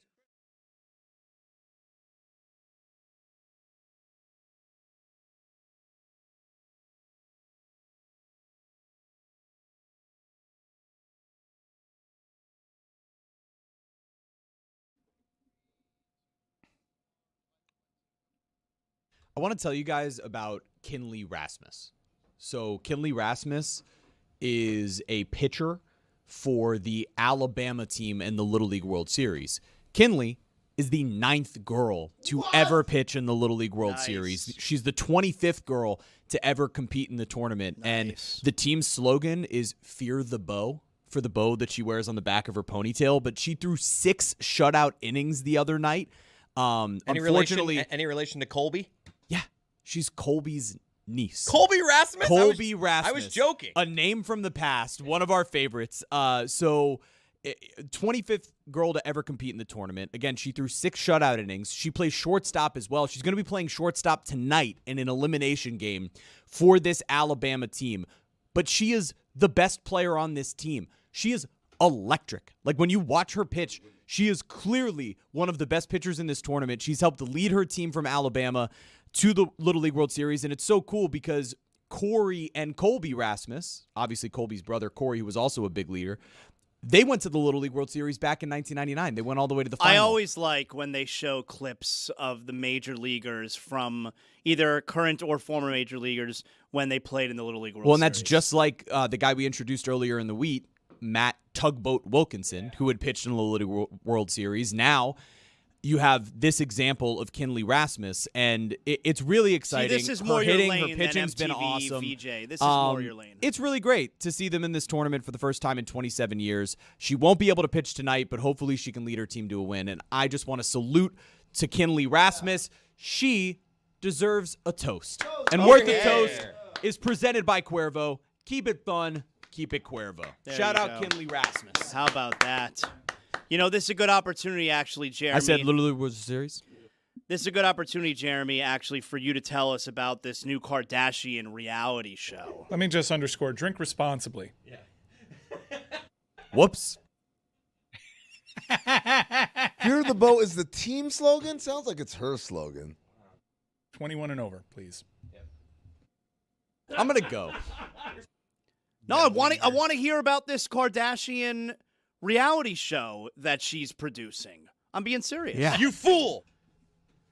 So it's called, I think, Team Moms. Let's find out. Team Moms, I think. So basically, there's a reality show, again, that Kim Kardashian is producing that's going to be on a streamer. And it's a reality TV show about following the parents, and specifically the moms, of a private school baseball team that's one of the best baseball schools in Arizona. This is going to be an absolute bleep show. This sounds like we're going to see these are horrible people. Yeah, these are going to be some of the worst people you've ever seen. Yeah. Like the prep parents, in general, like prep school, private school parents, not everybody's favorite. Way, way, way, way, way, way, way worse when you're dealing with prep school parents of a Don't look over there. You're baseball talking to team. me. Look over here. There's a baseball team here. And I think most of these prep sports are pretty bad, like whether it's basketball or anything else. I will tell you from personal experience, dealing with baseball parents and particularly baseball moms at a rich school like this, you got to work through it, man. Disaster. I'm having a really bad day. This is immediately turned into a bad day. This is a bad day. I'm not having a good day. You fool! Normally I'm pretty good, but then, the pressure. All right, go take a break. Yeah, I need a break. Go. Thank you. Go Yeah, take see a you break. later. I'd like him to stick around if No, I could he's make gone. that request. No, he's leaving. There you go. I before we get to your shenanigans from last night, I do want to go over last night's preseason game real quick. We got a glimpse of being able to see Fernando Mendoza in his second outing. He started the game last night for the Raiders. Raiders and Texans played. But get a load of C.J. Stroud here. Dave Damashek, did you see C.J. Stroud? It's a very interesting way of, This is so good. of warming up before the game. Here's C.J. Stroud. As you can see, he's on the field, and his drill, he's got his thumbs out. And he's warming doing up his eyes. He's doing some type of eye drill. Someone described this as a field sobriety test. You don't want to just go left to right here. You also want to go up and down. So then he puts his thumb above and below, and he's just up. Only moving the eyes. If you want to work out your eyes, you don't move. Before we were doing this, before the show, and people were moving, no. You don't move your head at all, just the eyes. All right, so we were playing a game beforehand. Like, who in the NFL can you guarantee is not making the playoffs? And we're trying to up the ante. Because most people would go Dolphins, but that's playing it safe. Who has the hottest hand? Who has the hottest take? Wow. Guaranteeing that this team will not make the playoffs. That man right there, C.J. Stroud. It's an important year for him. Last time we saw him play football, he was bad. Now that defense, spectacular. Spectacular defense. You trust that defense. But I don't trust that quarterback. And if I'm trying to impress you with a hot take of a team that's not making the playoffs, it's the Houston Texans. No playoffs for you. It's very easy. From around the time of free agency and the draft, it sort of boosts every fan base's sense of optimism. And until the actual evidence of the regular season is provided, you can kind of talk yourself into almost any team making the playoffs. And I'm not just making fun of the Dolphins. They don't want to make the playoffs, so they clearly are not going to be a playoff team this year. But it's way easier to cobble together the list of teams you could kind of see making the playoffs versus the ones that you definitely know will not. It's easy to say Dolphins, easy to say punchline teams like the Browns and Jets. Let's see if we can raise the standard here a little bit. You're coming in awful hot there, Mike, though. You're starting with the Houston Texans. I have I have an even hotter take. Ooh. The Baltimore Ravens. Holy hell. I mean, they missed last year. New coaching staff. New coaching staff. Lamar, that arrow is not going in the right direction. Derrick Henry maybe finally shows some diminishing returns there. Somebody has to win the division, though, you understand. Are you saying the Pittsburgh Steelers, No, or are you saying the Cincinnati Bengals? I'm saying Cincinnati. So we're trying to be like poker hands here? I got one. Yeah, do you have a better hand than Mike's, or at least equivalent hand of Mike's Ravens, Chris? Do you have one? I'm going to go with the Eagles and the Seahawks. Whoa. The Seahawks? Wow. What the hell? That's right. Someone hasn't been watching Hard Knocks. I mean, that's honestly one of the biggest factors. Like, Hard Knocks teams don't really do well generally. How about Hard Knocks teams that just won a Super Bowl? That's true. But I'm just saying, I think that they obviously, I mean, they won the Super Bowl. Nobody thought, I think everyone thought they were a good team last year, but they definitely overachieved last year. I just think we've seen, I'm kind of feeling that way about JSN. In fantasy, I'm selling high on JSN right here. You are I don't think nuts. You're a crazy No. I think JSN is a great receiver, but I don't think statistically, I think we saw his best season last year. He's not going to Cooper Cup it again and win every, I just think you sell high there. Speaking of the Super Bowl, Patriots aren't making the playoffs. That I agree with, but that's not hot. That's not a hot take. Super Bowl runner-up is not as hot. That's not as hot as saying the team that actually won the Super Bowl. And by the way, the Philadelphia Eagles is also a pretty hot take too. Cody just dropped a bomb. So I just can't do anything right today. And by the way, that's the second time I've toasted a kid. So that wasn't a big deal then. It wasn't a big deal. I did the bird call kid. Nobody said anything then. It's fine. I'm leaving again. So it's going to be impossible then to top what Cody just did because Sorry, I ruined the game. The hottest take is saying that the team that won the Super Bowl is going to miss the playoffs. I mean, mine is not going to. I'm not going to be able to top that, but I have the Packers not making the playoffs. Ooh, that's pretty spicy. No, it's milquetoast. Here's This guy one just for said you this that I about don't Jeffs. believe, but here's how. I have the Ohio only way State. you can do hotter than the Seahawks is to take the team with the shortest odds, which is the LA Rams, which is a fascinating team to look at because you have a quarterback, reigning MVP, who's got a bad back, and the guy. I have the Jenga theory, as you know, that if you remove the wrong Jenga piece, the whole thing's going to implode on you. If Puka Nacua, who has had a wild offseason, were to go down for any stretch of time, where would the Rams go from there? I mean, Devontae Adams is 34 years old. He can't be your feature pass catcher. They would really be doomed. That's the hottest you can go, Zaz, is to go the LA Rams because their odds are so short. That's part of the reason I took the Seahawks, too, because of the Rams. I think the Rams are the best team in football in that division. So and you got the Niners. Yeah, I just think it's a tough division, and I think they fall back. I don't think the Seahawks are going to be bad. I just think in a tough division that they fall back a little bit. I think if you miss the playoffs, you're bad. Like you're not a good team if you're bad if you miss the playoffs. So you're saying they're gonna be bad. Right there, I said it. Last night, this century, though, I should say that the Super Bowl runner-up has made the playoffs only half the time in the following season. It is not good to make the Super Bowl and lose in it. Your next season does not generally work out very well. Yep, so the just like Patriots highlight. is a great call. Same as highlight, and that's Highlight. that's where we are this season going Yeah. into it. So tough spot. Very difficult spot. You hate being the runner-up. Everyone knows that about the World Highlight League. Everyone knows that. Fernando Mendoza last night. Yeah, there were a lot of people like Hurricanes fans reveling in that pick six. Really? I am not like that. I don't get that. Like, I get being a hater. Like Hurricane fans are hating Fernando Mendoza? I get that. I get being a hater, but like, man, that guy like broke you over his knee. Like, I'd tip of the hat. Yeah, I don't feel that way. Like Fernando Mendoza. I mean, there's no rivalry with Indiana. I saw people like really enjoying that he threw a pick six. And he's from here. He's from here. Wouldn't you think people loser would behavior. Yeah, no, that's I don't weird. like that. I don't That's like weird, right? Yeah, I don't like that. Rivalry. I mean, that's not really a rivalry. That's like a even-handed kind of matchup. This is more hammer nail, right? The Hoosiers took the Canes to the woodshed, didn't they? Yeah, I'm sorry I don't like again. that. That's lame. It wasn't woodsheddy, but it was wire to wire. Miami didn't lead in that game. No, dude, all the respect in the world to the Hoosiers. Like they kicked our ass. I think that's the best team that Miami's lost to in a championship ever. Is there a nicer player in the National Football League now than Fernando Mendoza since he is now in the league? Here was Fernando Mendoza. This was in the second half once his night is over with Laura Rutledge. Okay, well, you nailed it. We'll go tell Kirk that you did a great job. Thank you. Please do. And please tell Mr. Buck I say hello. Oh, we love it. There you go. What about Mr. Aikman? Oh, of course. I mean, he's the legend, you know. I think Mr. Buck needs some more love because, I mean, Mr. Aikman's already, you know. You know what? Well said, Fernando. You nailed it. Thank you. God bless. Back to you guys. See you there. I mean, what's he going to be like when the Raiders are on like a 7-game losing streak? Are we going to see him upset? He's so positive. I think that's the kind we were talking about culture guys the other day, and like usually culture guys talk about Desmond Bain picking up shit and throwing it around or whatever. But like sometimes the culture guy is the Ruben guy Bain, who that's can. fine. It's cute now though. As soon as Desmond Bain, didn't I? If Mendoza's not good though, this act will run thin. Kind of like McDaniel when we were winning. You're like, oh, he's so zany. That's interesting. I don't know. If he starts and he's not good. Also, curious part from that clip.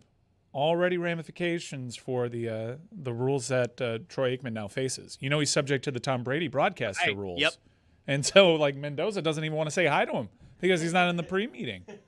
Going back to my point, when you are in a loser-ass situation, it's very easy for people to become cynical. So sometimes you just need someone who is going to find the positive and be uplifting when day after day we show up to this facility and watch ourselves on film suck. Like, you need someone who's got a silver lining to all this. Not silver lining like, we did our best or whatever, but, like, not give in to the darkness and the moodiness of losing.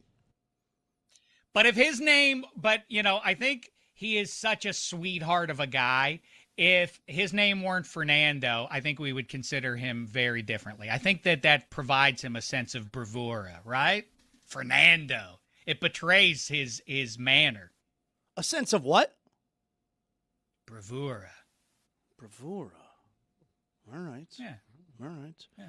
It's Yiddish, I think. Yeah, but let me just say in closing, if you're a Miami Hurricanes fan, especially a local one, and you're rooting against Fernando Mendoza, Stop being lame. You're a weirdo. Yeah, stop being lame. Yes. You're a weirdo. Hey, let's get into it now. It's time to do some Mr. Lister. Football season is close enough. Let's do it. First up, Taché via me. Fuck. Here we go. According to DraftKings Sports, 2026 team win totals that are in the double digits. Amin, you go first. Wow. These are NFL teams as set by DraftKings Sports, over-under win totals for the season set in the double digits.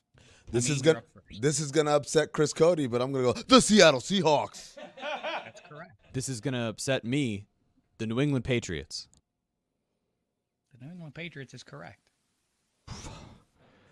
I'm gonna go right into your backyard, Damashek, and say the Los Angeles Rams. Los Angeles Rams is correct. Buffalo Bills. Buffalo Bills 10.5. Rams 11.5. I was- One of two teams expected to hit the double digit to hit 11. I was interested about that Bills number because the Bills' schedule Very is tough. very difficult. How many teams total It's a were there? brute. How many total teams are in this game, Dave? So like 1, 2, 3, 4, 5, 6, 7, 8, 9, 10.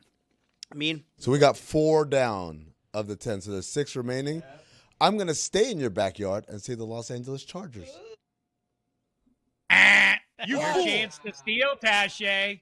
The Detroit Lions. The Detroit Lions is correct. A massive upset. Jeremy Taché takes down Amin El-Hassan thereby. beats ruining NBA what I expert had. Amin El-Hassan. I had a tremendous final round that played into Amin's hands, but he is out. He will not get to play in the ultimate round. Now we go. Wait, can I to ask? Zaslow. Let me ask. Go ahead. What was the Chargers over under? It was under 10.5 because it's They I'm feel like a guessing it was 9.5. Pretty sure it was 9.5. Wow. Yeah. I thought we were goes, playing 10.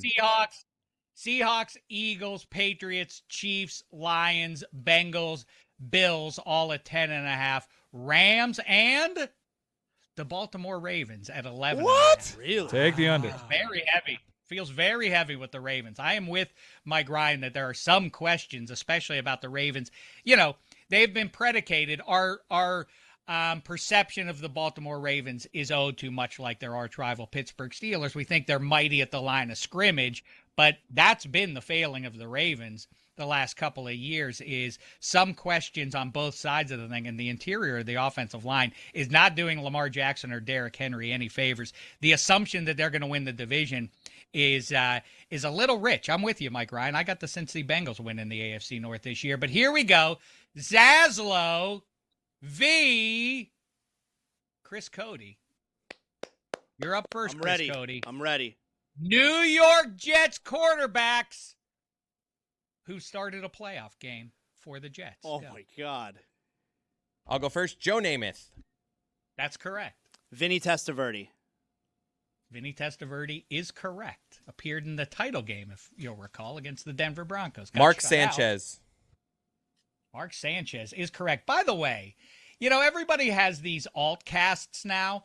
Wouldn't it be great if Mark Sanchez and Tony Romo started one? I'd watch. I think we all would watch, right? I want to start an alt cast to an alt cast. I want to do the Manning cast alt cast. Romo and Sanchez are perfect. Zach, stop Googling stuff. On the Manning boys. All right, now we're getting into the difficult territory. I got one more. I mean, it's such a You got another one? It's Wow. such a bullshit franchise. Now we're getting into the tough area. Do you want a clue? It's not fair for me to give a clue. I don't really want a clue. No. Okay. All right. I don't feel great. You should be able to. The only clue I'll give you is you should be able to benefit from your sense of history. All right. That it feels like the quarterback was Jewish by him saying that. I don't like this. No, that's not what I'm getting at. Stop with the hints. I said, I am kind of trying to steer Zaz here a little bit. All right. I don't feel great But you about guys this root guess. for a team that you should be able to put 2 and 2 together here. Ryan Fitzpatrick? It's incorrect. You fool. Chris Cody? I'm going to go with Chad Chris Pennington. Cody's already our winner, by the way. Oh. He's already won this round. Of course. That's a terrible job by me. He said Pennington. Pennington is correct, Yeah. and that really gilding the lily Way because to he go, already Chris. won it. When you said Ryan Fitzpatrick, I Attaboy. think what you were going for, Zaz, was Pat Ryan. Ken O'Brien started playoff games, but who I was trying to steer you towards, Zaslow, is, of course, Richard Todd, who threw those interceptions in the Rainy Orange Bowl to A.J. Dewey that allowed David Woodley and the Dolphins to advance to Super Bowl 17. What other They are had- those all of the Jets starting quarterbacks in the playoffs? Are there any others? That's it. Chad Pennington, Testaverde, Ken O'Brien, Pat Ryan, Joe Namath, Dick Todd. Could forget Pat Ryan. It's kind of a pathetic list. It really is a sad one. I don't even know if we should proceed here. In fact, I'm going to do this one anyway. Who are the 2 biggest cinephiles in that room? Amin and is Hello. it Mike Ryan or is it Me and Zaz? Mike.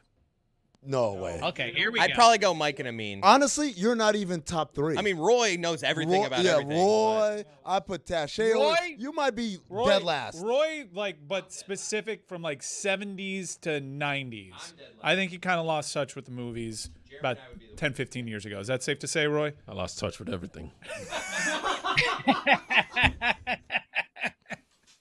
Sidney Crosby broke his spear. No, don't you dare. Well, I think what happened. All right, here we go. Let's go Zaslow, since he's volunteered himself. Mike Ryan and Amin, the category, John Travolta movies starting in 1990. Wow. Nothing, you can't get in the Wayback Machine Nice, here. nice. Starting in 1990. Nice. Zaslow, you start us off. Phenomenon. That's correct. What's the order here? 1996. What's the order? What's the What's order? the order? What's the order? Mike Ryan. Let's go Mike Ryan. The Punisher. Amin is our anchor. The Punisher. Oh, yeah, we're going deep already, pal. I love it. Michael. Amin, to you. That's right. That's another great category. movies that have the same name and the greatest distance between what those movies are about. You know, like Gladiator is a boxing movie, or it's set in Roman times. With Russell Crowe. Michael is an angel, or is Michael Jackson. He's buying time for you, Zaz. So dig deep. Broken Arrow. Very nice. Great flick. John Woo. You know Christian about that? Slater kicks Howie Long off a moving train. Hell yeah. You know about that getting head while you're hacking? Whoa. Swordfish. What the hell? Oh, that's going. Oh. Do you know about that? Oh my God! What a Do you know movie. about that scene? Halle Berry's boobs. You know about you got paid what? Love some early half a mil per? Half a mil per. Some early morning tanning. Yeah, but you know about that? Yes. That hacking? Yes. While you're getting that dome? Dude. Swordfish. I mean. All right. All right, because I want to get the easy ones out the way so Zaz can get exposed. Face Off. I think that's the way to play it, by the way. My 2 cents is that you should take the easy ones. Don't take the hard ones away early on. File those away for later. Zaslow, to you. Pulp Fiction. Very nice. Mike Ryan. The Taking of Pelham 1, 2, 3. Nice. Wow. Very nice. Look Who's Talking To. Look Who's Talking To T.O.O. is the first. That's the first one on the list, 1990. Look Who's Talking To, an important note. If you went with the OG, you would be out now. Instead, it's to Zaslow. He's already done. Really? I might be done. Oh, no. Oh, no. Battlefield Earth? There you go, friend. Nice. He's got like the hair, the dreads, right? Looks stupid. The Taking of Pelham 1, 2, 3. By the way, I'm going to allow animated. I'm trying to get the animated Disney dog movie. I'm trying to remember that one. I'm like stuck on it. I don't know if that was properly Disney, but yes, I know the movie you're thinking of. Yeah. What is it? Can you tell me? All right. If you're a Chargers fan, you would know it. So is it Wild Hogs? Oh, yeah. Wild Hogs is correct. Amin's done. Amin's Gotti. Oh, it's a great one. Wow. Amin's done. Dog, I do a movie podcast. With but with like a I know bunch this of would his be movies embarrassing if you qualified. lost. No one gets more insulted about anything than Amin does if you question anything movie related. Could have stopped at anything. All right. I'm pretty sure I have the animated film. Bolt. That's the one. I mean, I just told you. I said Chargers fan. Somebody better knew. get that one. I Bolt knew. is correct. I knew. All right, I might be cooked here. Mike's done. I might be cooked here. Mike's done, and then Amin's done. Wait. Look Who's Talking Now. Very nice. Wow. Very nice. I was wondering if anybody would get that one. I wonder if Amin's going to get a movie that I really love that comes, well, we said Pulp Fiction already. It's sort of cashing in on his return to stardom. He plays a compelling lead character in, I don't want to say too much. It'll tip the movie. No, I know exactly really, what I know exactly. Amin's done. I know exactly what movie it is. It's The Fanatic. Hunter Dunbar. Is that the movie directed by Fred Durst? Wow, Amin knows Sure movies. is. Wow. Happy birthday this week, Fred Are you Durst. scrolling to confirm? Is that what you're doing to me right That now? is what he's no, doing. I'm waiting for Zaslow to go. Oh, I'm sorry. ready. Go ahead, Zaslow. Go ahead. Get Shorty. That's the movie I was looking for. What a gem. Chili Palmer. I was all set to give a clue that it's like a soup, but it's not a soup. It's something better. It's its own thing. Chili, like a hot dog, is not a sandwich. It's its own thing. It's a wiener. To you, Mike Ryan. Mike's done. No, because I know there was a Get Cool. Be cool. Be cool. Get cool. No, be cool. Be All cool. right, I'm going to allow it. Be cool, Cool. is the sequel. It's a lousy book, and it's a lousy movie. The Poison Rose. Yeah, go ahead. Fix your face. Poison Oh, Rose. what's That I I've do never have heard to of- look up. There it is, The Poison Rose, 2019. What the hell is The Poison Rose? My Are name is you Carson cheating? Phillips, and I'm a PI. All right, you guys are cooked, Zaz and Mike Ryan, if he's pulling The Poison Rose. But do your best.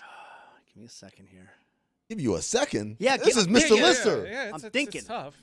Like, you know when you see it, like, it's too long. I mean, we're a lot of movies in here, John Travolta. You made some bullshit after 1990. Beep, boop, beep, boop, That doesn't beep, help. boop, beep, That can't boop, help. Beep, boop, beep, boop, beep, boop, beep, boop, beep, boop, beep, boop, beep, boop, beep, boop, beep, boop, beep, boop, beep, boop, beep, boop, beep, boop, beep, boop, beep, boop, beep, boop, I think I'm done. You fool! All right, I'm going to go domestic disturbance. Oh. Very, very good. Domestic disturbance is correct. Terrible movie. There are a lot of movies left, but I don't know how many of these I've heard of. I definitely have not seen very many. Wait a second, Dave Damashek. Are you telling me that you don't know that reality switched sides in White Man's Burden? Oh, there you go. There you go. That's right. All right, I don't want to do the thing where I search for an answer. I'll probably get it, but not in the time. I punt. You fool! Oh, so No, you. Zaz That has makes been a out. mean our. So There's you, another one. There's the Bill Clinton movie. primary, Primary colors? colors. There you go. She's So Lovely, A Civil Action, Mad City, Multiplicity. Oh, there's some. Are we going to let him win? Hey, have No, you ever Amin heard? earned Have it. you ever heard of Killing Season? You ever know heard of that one? You know what really surprised me? Nobody said Hairspray.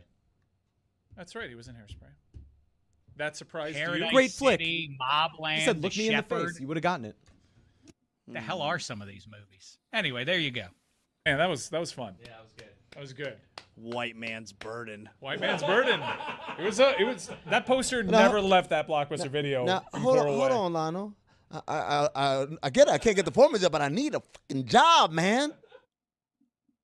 Yeah, that's Hey, right, baby. I'm Tache, horny can too. you do a quick? Can you do a quick? News hit about what just happened here for MTV News.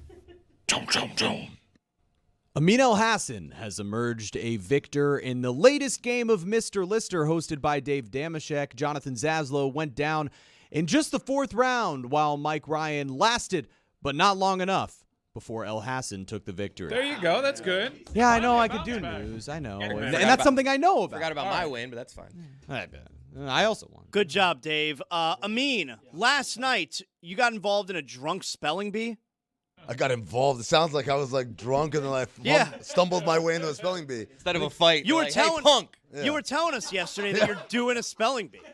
It's a buzz spelling bee, right? So how do they determine that? well, it starts off with everyone does a shot, and then you have a medallion on, and so every time you get one right, they bring a round of shots again, and you keep going and doing shots and keep going. By the way, side note.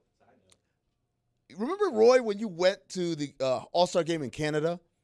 Yeah, Toronto, yeah. Yeah, and then we did like this thing where every time you had a note, like we had a little guitar riff. Yes. No. I met the dude from the band that created that guitar riff. Hey. It's crazy. His name's Brian. Whoa. Yeah, man. And he was like, yo, man, you guys used my thing. It's almost swerved off the road when I heard it. So I was like, oh, that's awesome. It's really good. And then he got me a shot, by the way, so I was already like shots in. How'd you vet that?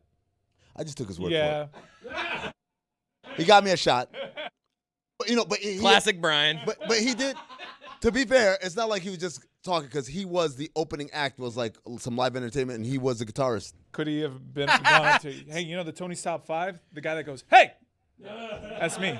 If he had, Zaslow's seeing that guy tonight. He's the bass player for the Faux Fighters. Freddie opening Vedder. for Caesar and Pearl Jam. Their guy. name should be Faux Fighters. it's better than Foo Fight, yeah. So anyway, they do the shots, and then they go category by category, right? And so you've got anatomy, you've got diseases, you've got words that people commonly misspell.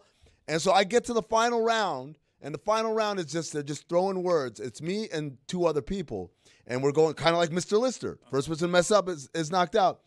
And I'm the only one who got a word that's not in English. And I'm going to throw it out to you guys and see if any of you guys can spell this word. Bourguignon, like beef bourguignon. All right. So I think to bring everything together, Zaz has to try to spell that while receiving fellatio. Jeremy?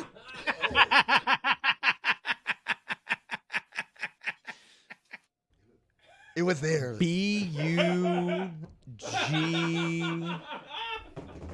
B-U-G-N B-O-U-L-L-O-N-N. Oh, wow. Sorry, incorrect. B-O-U-L-L-O-N.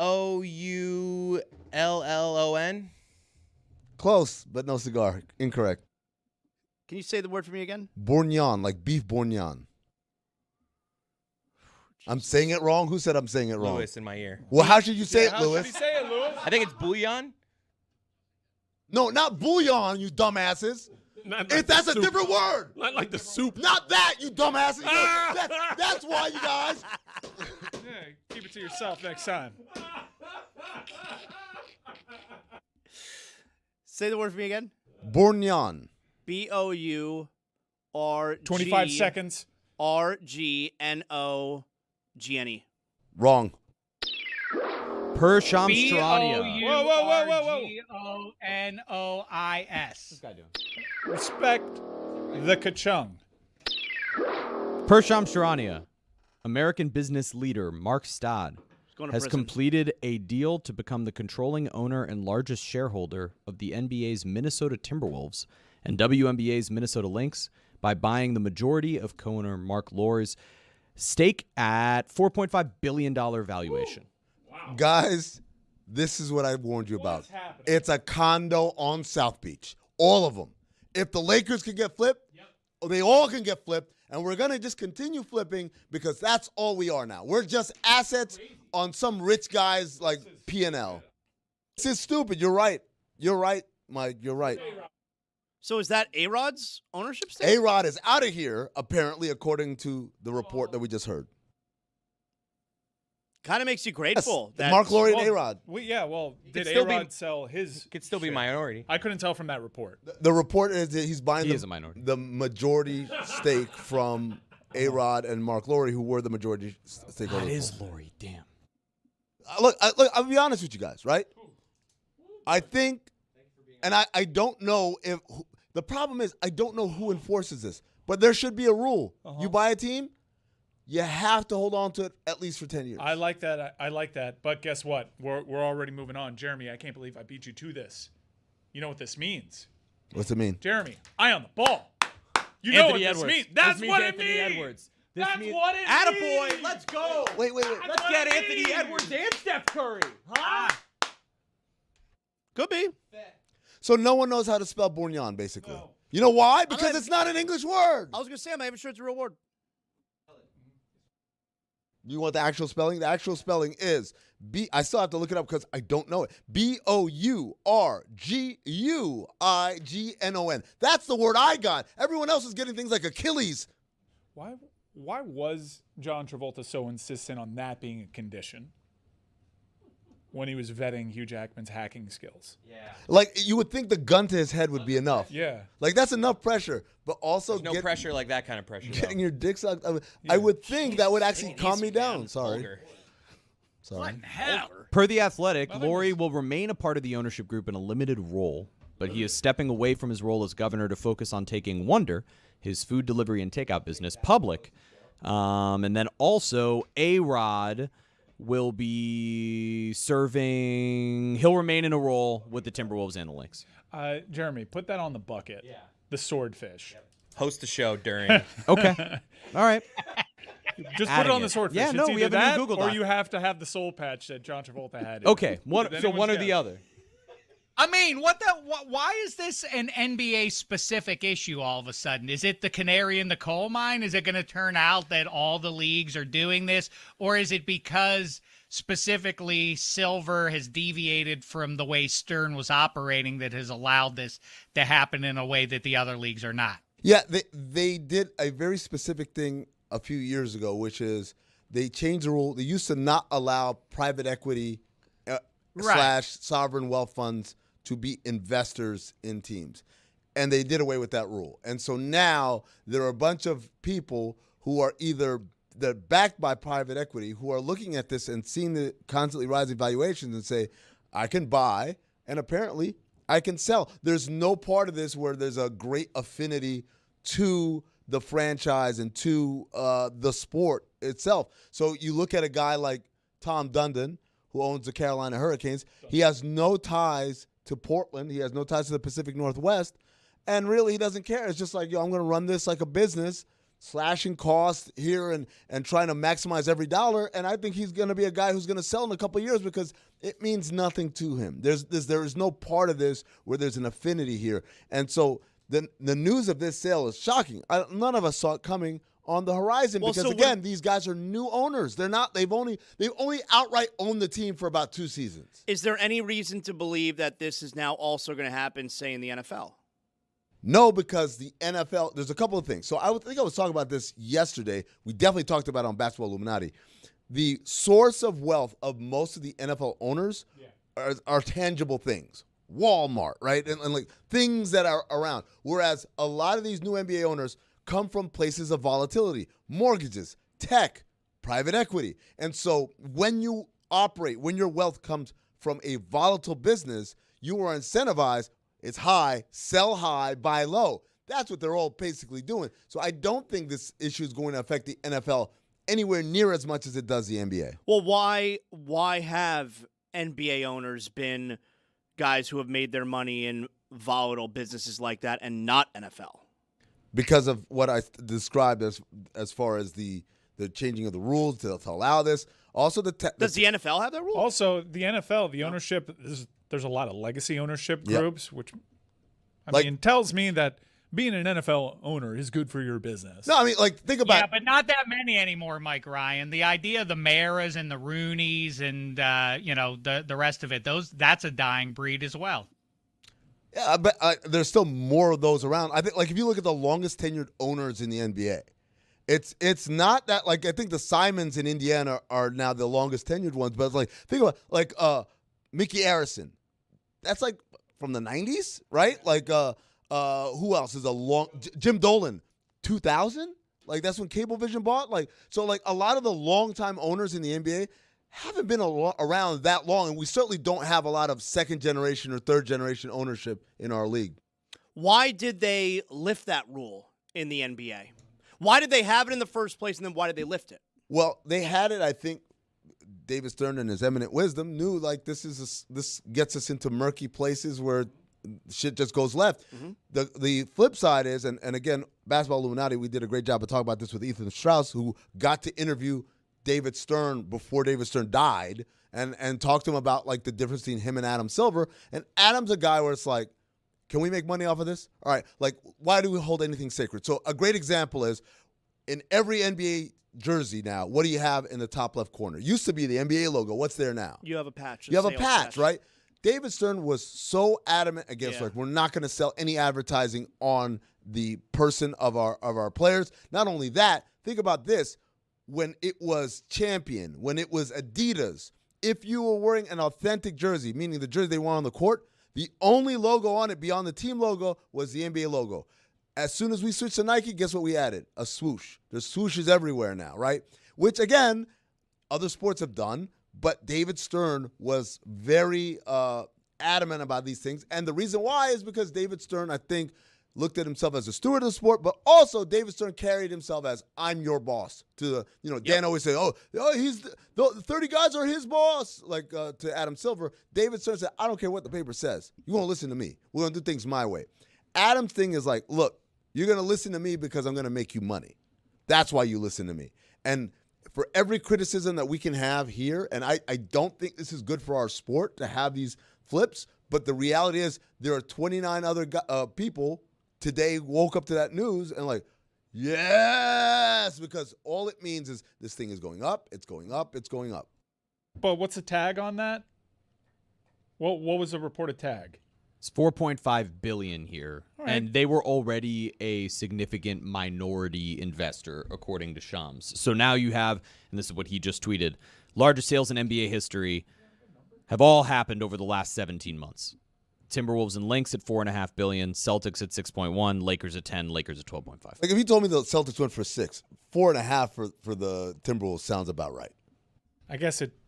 By comparison to the 12.5. Yeah, well, but the Lakers, again, that's what makes the Lakers so shocking because this is, again, one of the crown jewels of sports. Also, is this the full franchise valuation? Because this is just the majority co-owner's stake. When they say valuation, that means of the entire. So that doesn't mean he paid $4.5 billion. It just means the whatever he paid for his share, we can extrapolate from it that $4.5 billion. Thank you for clarifying that, guys. It's Friday. You know what that means. You may have some stuff going on this weekend. You got to figure out, how to spend your time. Is it a big game? Was it not a big game? Howdy, folks. Welcome to Big Game or Not a Big Game with Jonathan Zaslow. That's right. Chris Cody, why don't you get us started here? Big game and not a big game. What do you got? My dad has asked me to come over his house tomorrow to do what he's calling an hour of yard work that he needs help with. Oh, shit. That's usually just some heavy shit he wants me and my brother to move from, like, the backyard to the side of the house for, like, bulk pickup or something. But he did not give me details. It could be weeding. And I try to get out of these, but, people shame me. So I will be going over to help with yard work. So does he help, or is it you and your brother do it all? Well, I feel bad because he's old at this point, and I don't want him to croak out there. So me and my brother do try to take all the strenuous activity. He kind of just offensive coordinators it, just kind of sits out there and points us in directions. Yeah. All right, well, Chris going to do yard work at his dad's. That is not a big game. That's terrible. Mike Ryan, big game and not a big game? Premier League is back today. Arsenal, Coventry City. Arsenal! Coventry City. Promoted team against the champs. Promoted team against the champs. This is like a David versus Goliath kind of deal. You know what? That's a big game. Big game. I mean, big game and not a big game. Big game or not a big game. In the WNBA tomorrow, the Fever visit the New York Liberty. Only 2 games separate these teams in the standings. This is big for playoff positioning as the Fever was big for. I didn't say it's a big game. I said it's big for playoff positioning. The Fever. Okay. It implies it's big. The Liberty. Caitlin Clark. Sabrina Ionescu. That's a big game. Big game. Hey!